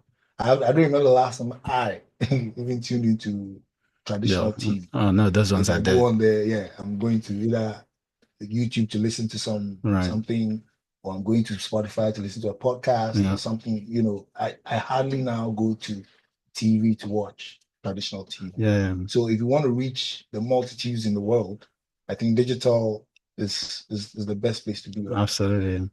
Initially, when it came out, a lot of people were like, "Oh yeah, it's the Antichrist," but now everybody's jumping on it. Even other churches are jumping on digital right now because you cannot survive without digital. Yeah. And you know, Africa, most of the time we are always leapfrogging.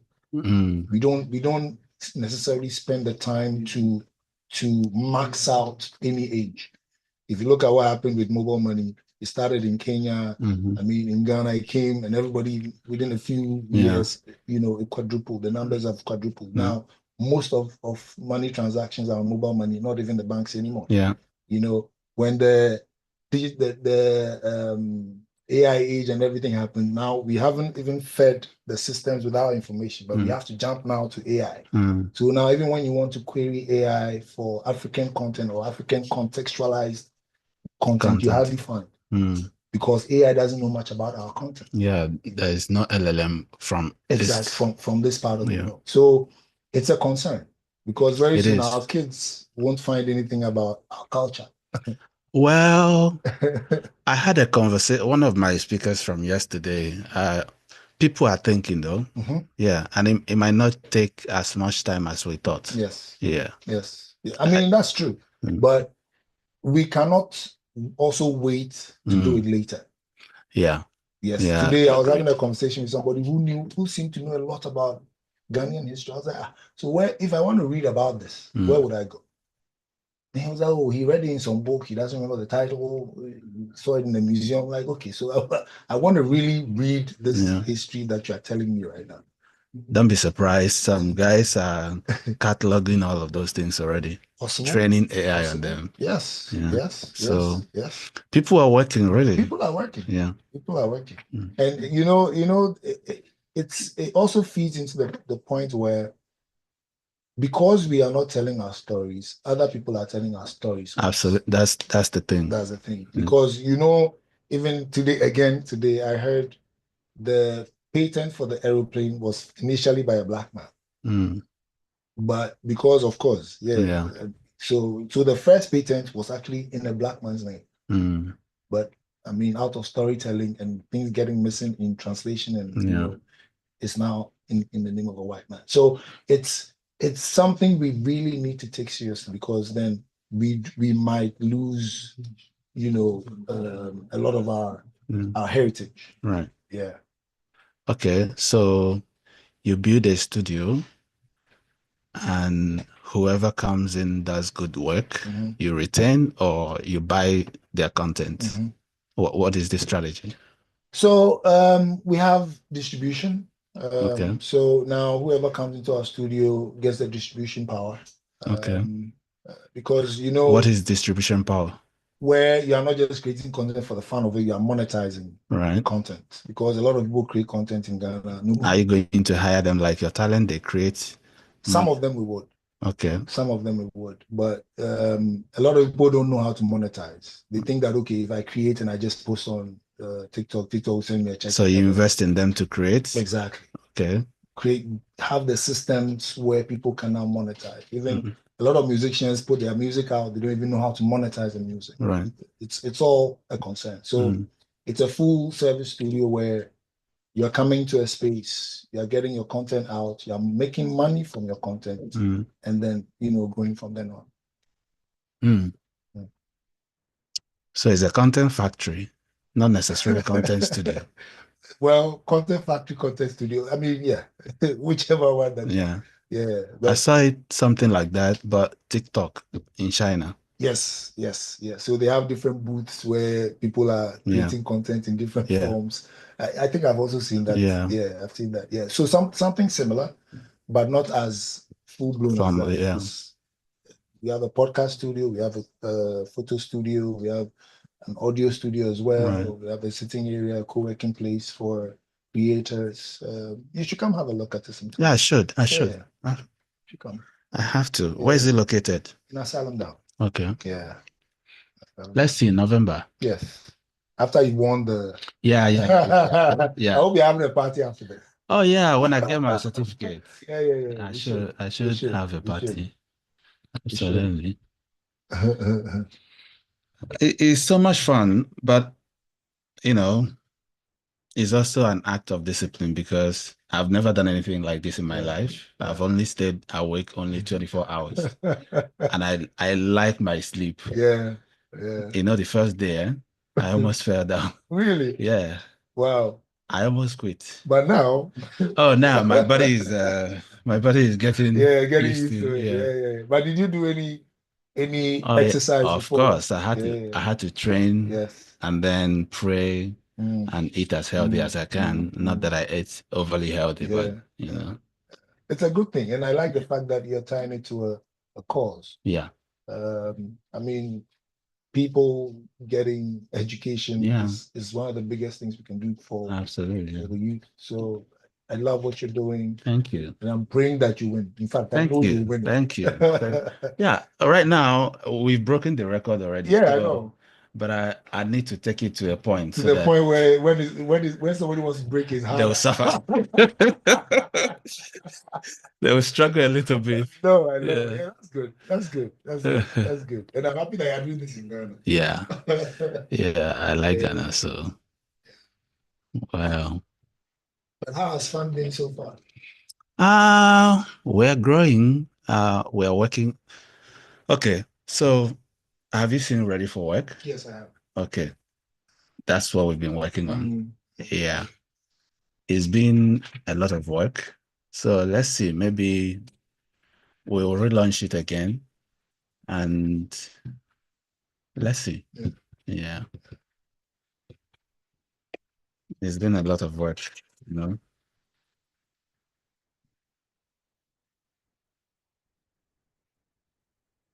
I will definitely come see the content factory.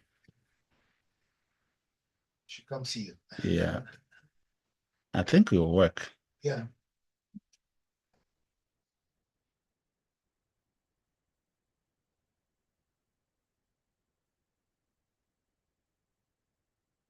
I still have you with me. Yeah. Ask me anything. Yes. I'm available. Yes. I have to. Okay. So what do you think the future of entrepreneurship in Ghana will look like? I like where you're going with this. I'm somebody who believes in opportunities in Africa. Right. I'm somebody who thinks that Africa is an emerging economy. And emerging economies, that is an opportunity for, I mean, that's where everything is possible. Right. You know, the fact that there's a lot of challenges means there's a lot of opportunities. There's a lot of things to do to, be, relevant. So I know that entrepreneurship will keep growing, and I know that many young people in Africa would go into entrepreneurship because not because they've just finished school, so they want to go into entrepreneurship, but because there are genuine problems that need solutions. Yeah. So that is why I like what you're doing Ready for Work, because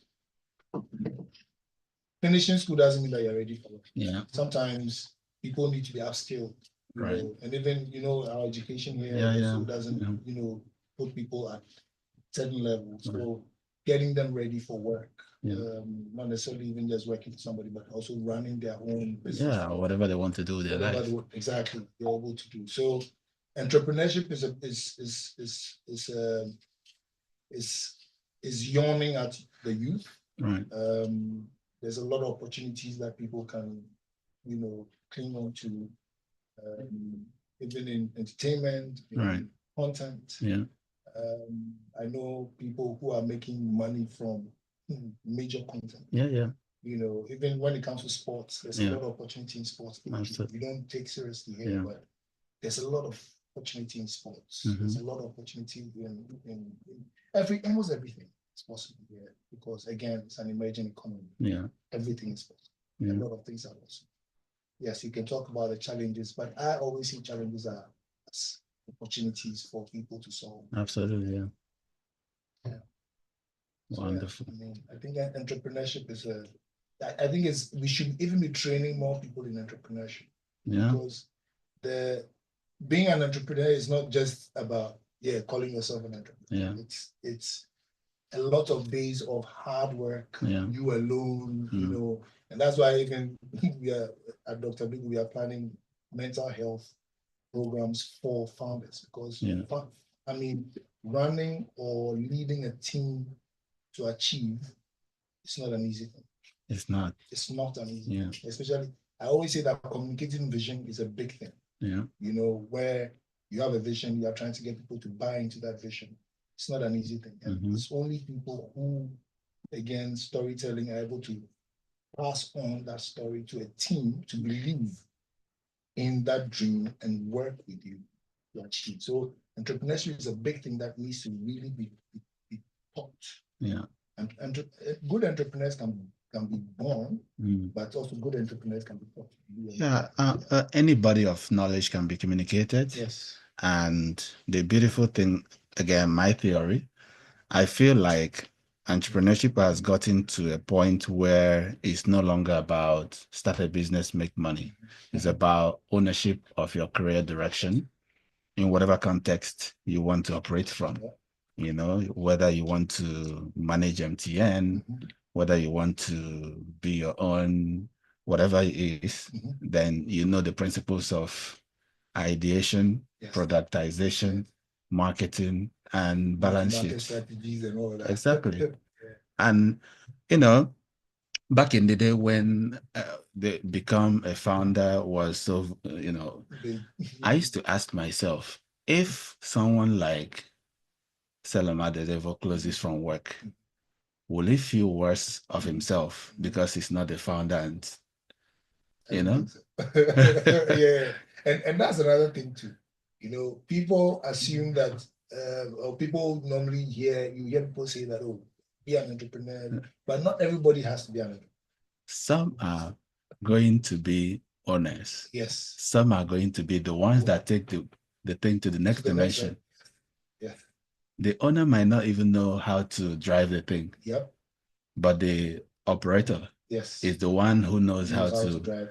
How to search for money, how to communicate, tell stories that move the market, or balance the sheet to make it appealing to investors. But when we don't tell this to the younger generation, then everybody wants to be founder, CEO. 3 days, the thing fails and nothing is working. The team. They are not the CEO, the team. Family people. Family people. But if there is this understanding, then people of like minds can come together, build a team, build some system that we have businesses. I was listening to this gentleman, Barrett. He was making sense, but I think he's gonna overboard a little bit. So imagine if we have 3 actively invested young minds in Ghanaian young minds in AI. You build a small LLM, start from there, train it on our local context, plug it on your system. That's it. We start from there. After all, it was somebody that designed the one we're using now. Exactly. And we have to also get into that point of designing things for our use. Platform ownership. Without that, short away. And it's interesting that I mentioned. You see, a lot of times people think that being an entrepreneur means that you have to own it yourself. But no, people can collaborate. Some people make more money than the owners. Yes. How many times did you pay yourself? So bring people in and leverage everybody's strengths and weaknesses. Exactly. It's more. It's the weight is lighter when you have more people in your boat. More. I mean, people who serious-minded individuals. In the boat. Sometimes also I understand because the African mentality, me, myself, and I, so the guys don't have any direction in the job. They don't even know what the vision of the business is. But if it's a place where you give them chance to take ownership of their job and fail on their terms, yeah, then what else is left? You know? Yeah. Yeah. So even when we were starting Social AF, I am not a media person. So my co-founder is a media person. He's a media practitioner. Right. So he mostly does a lot of the stuff that we do. Mm-hmm. If I had said, oh, it's just me, I want to be a sole proprietor, Right. it wouldn't have worked No. because that is not my Domain. field. Yeah. That's not my domain. Yeah. He flows in it better. He does something that I'm like, oh wow, this is new. Yeah, Yeah. but you are even learning.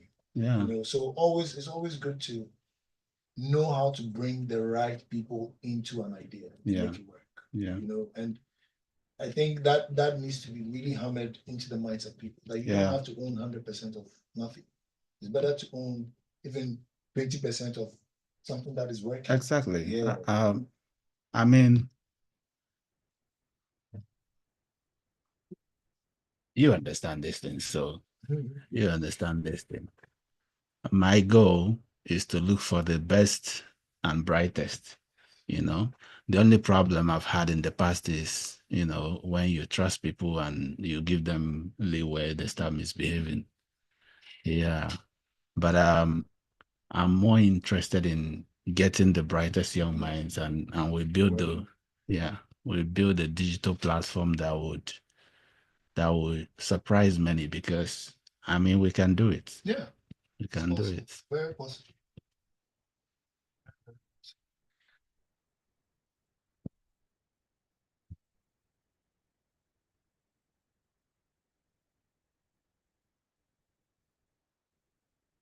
It will be done. It will be done. Okay. It will be done. Tosin, are you going to record the teaser with Glennan? The teaser, like What we did with. oh yeah. Yeah. Okay. So we'd just like to say something about how far you've seen the program and how you felt about when you came to the studio, the energy, and something that's really good about Okay. it actually. All right. Yeah. So give us a story. Oh, Let's see how that works. Glennan is my man. So he's So- been part of the success story. Just give me 1 second Okay. to just search up RLs.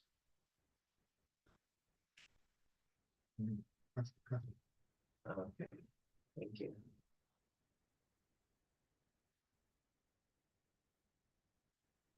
I haven't seen myself on TV in a while. This is not a social media, so to be around. So keep it between 1 to 2 minutes max. Oh, okay. I can even give you 30 seconds. Okay, That's 5 is 3. Okay, down. All right. Let's see.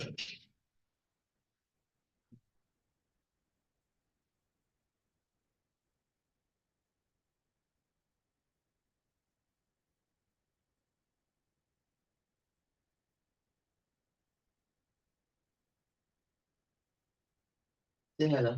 Hello. Hello. Hello. Give me the mic a bit closer to you. No, this one, yeah. The other one, the back is dead. Yeah. Is it okay? Hello. Yeah. Okay, one more time. Hello. Okay.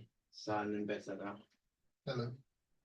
Hello, hello, hello. All the batteries are dead. Yeah. Yeah, they're Even nice. the devices have given up. I know, right? I know, right? They've We are still tried. going. Yeah. They've tried. Still We've going. pressed them, yeah.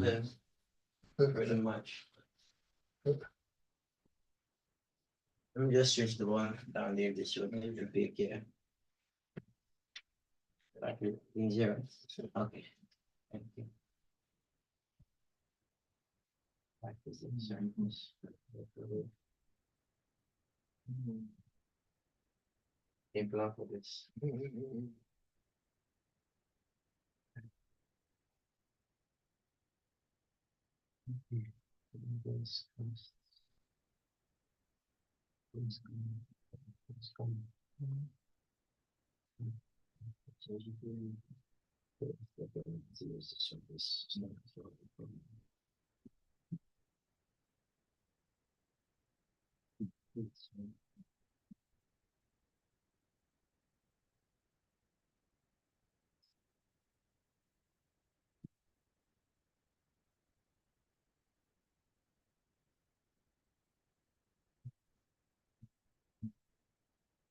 1.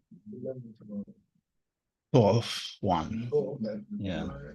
Then I'm sure you go for a good Oh, spa. yeah. Oh, my goodness. I can't even wait. Yeah. Congrats. Thank you so much. Record this. This could be on mic. I'll just mix it. Yeah. Great. Just project out a little bit of minutes. Okay. So. Okay, 3, 2, 1, and rolling. Okay. I'll try and do this in one take. So my name is Glenn Kokufiajo. I'm a tech entrepreneur. I'm happy to be here on this platform.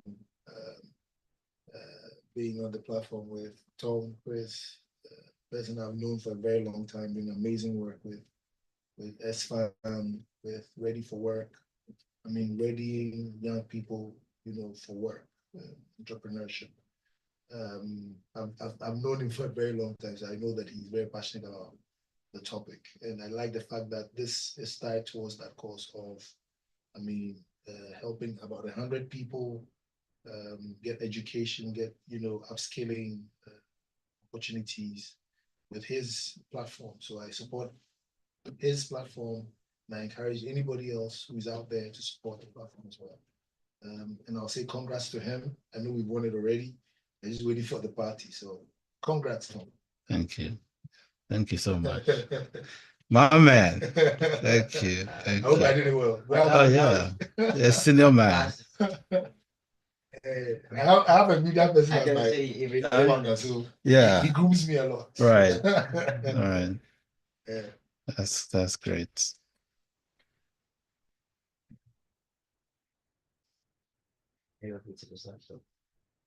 So how many people have been interviewed so far? Altogether over 100. Yeah. All on the page. Yeah. Are you gonna do some series with the content later on? Yeah.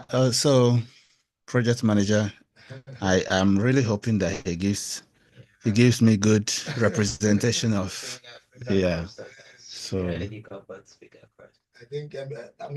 I've listened to a few of them. I think some people have made some very good submissions right. that should be listened to Again and again. again.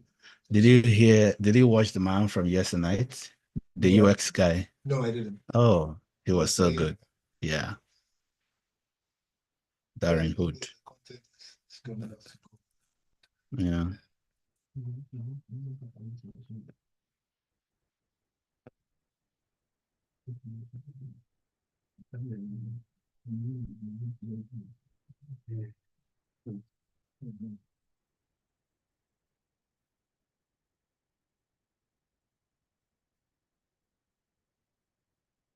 So how many people have gone through the Ready for Work program? 126. 126. Wow. Wow.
And those 100 and all Ghanaians? No, not all of them. Some are Nigerian, but predominantly in Ghana. Yeah. And how do you see the quality of people that are coming out from the? Oh, they are good. We actually play some of the testimonials. Yeah. We play some of the testimonials. Are we streaming still? Yeah, it is streaming. Okay. I wanted to play one. Can you pause and play that Kezia's testimonial?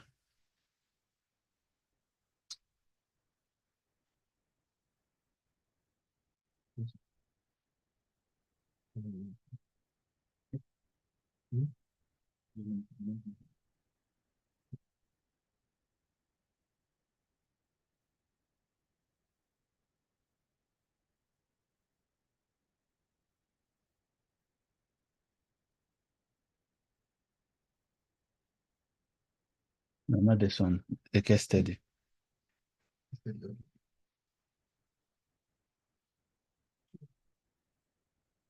Wow. It has to be. Telling the story well. It has to be. This is stars from our nations.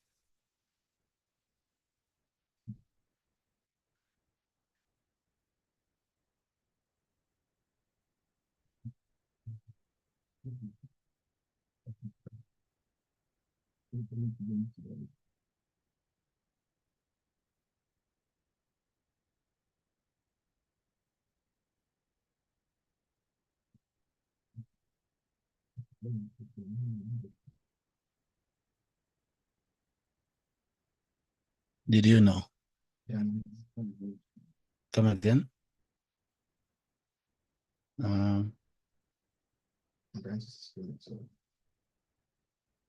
But it's offline on your machine.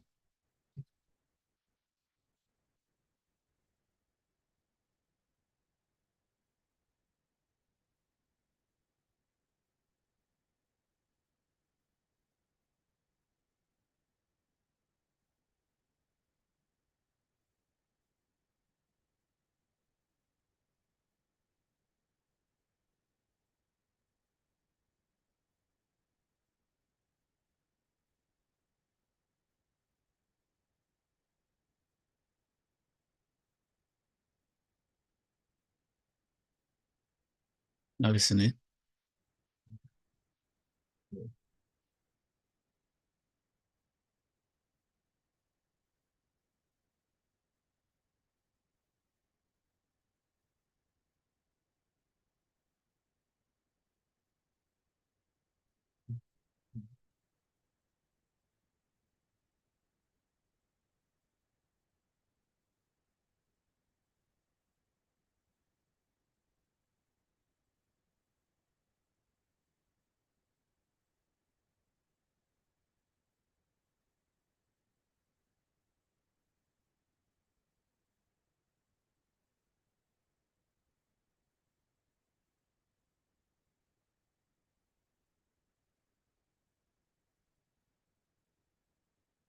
The sound.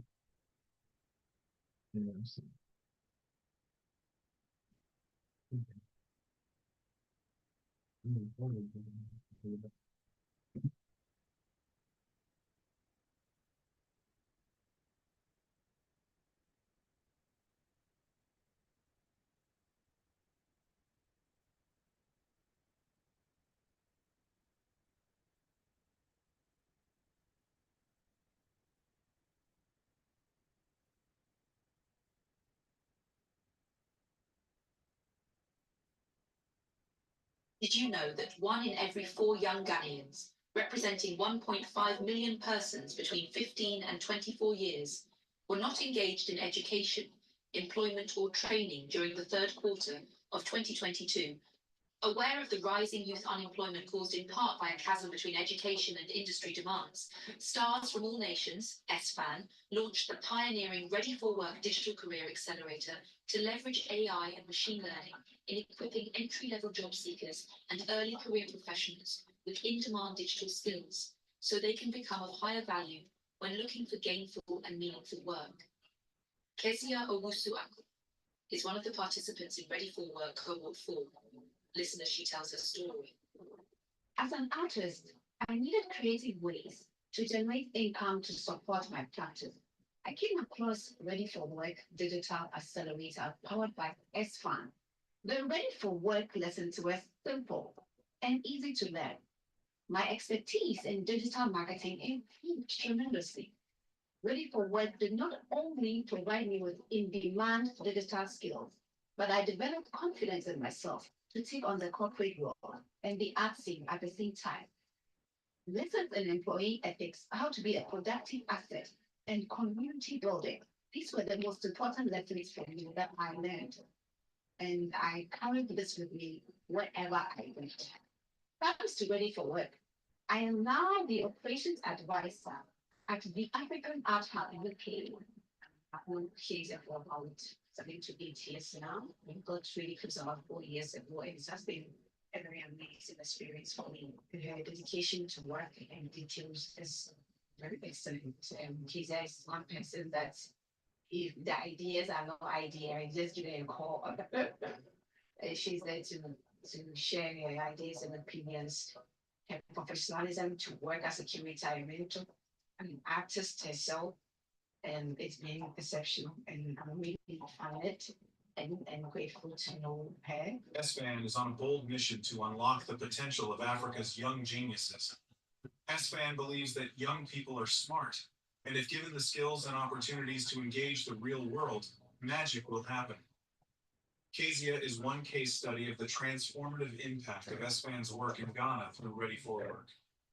Work has taught me to give back to the community.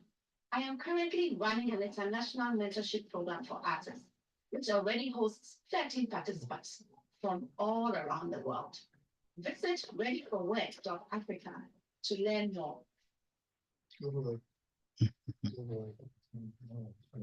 I think what I like about this is the fact that she's already even paying it forward. Yeah. She's already now started her own training. Yeah. Where she's getting artists. She's a big girl now. Amazing work. Amazing work. And that's how impact works, right? Yeah. Especially when the right people are impacted. Yeah. They end up now even paying Ripple effect. Yeah. So we need more people like you. Thank you. Thank you. There are several others. We just need to get more resources and make more video. Well, my human talents are not enough.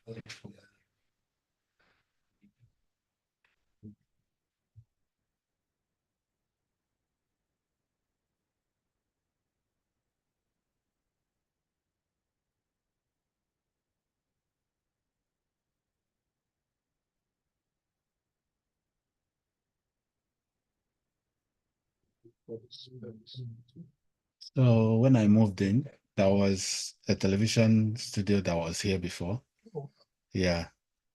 But it has some rough things on the wall. I had to remove all of them and convert it to what I want.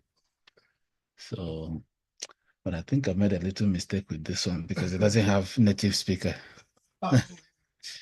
Yeah. So this is permanently. Yeah. We fixed it inside here. Wow. We had to cut the wall and put the iron inside it.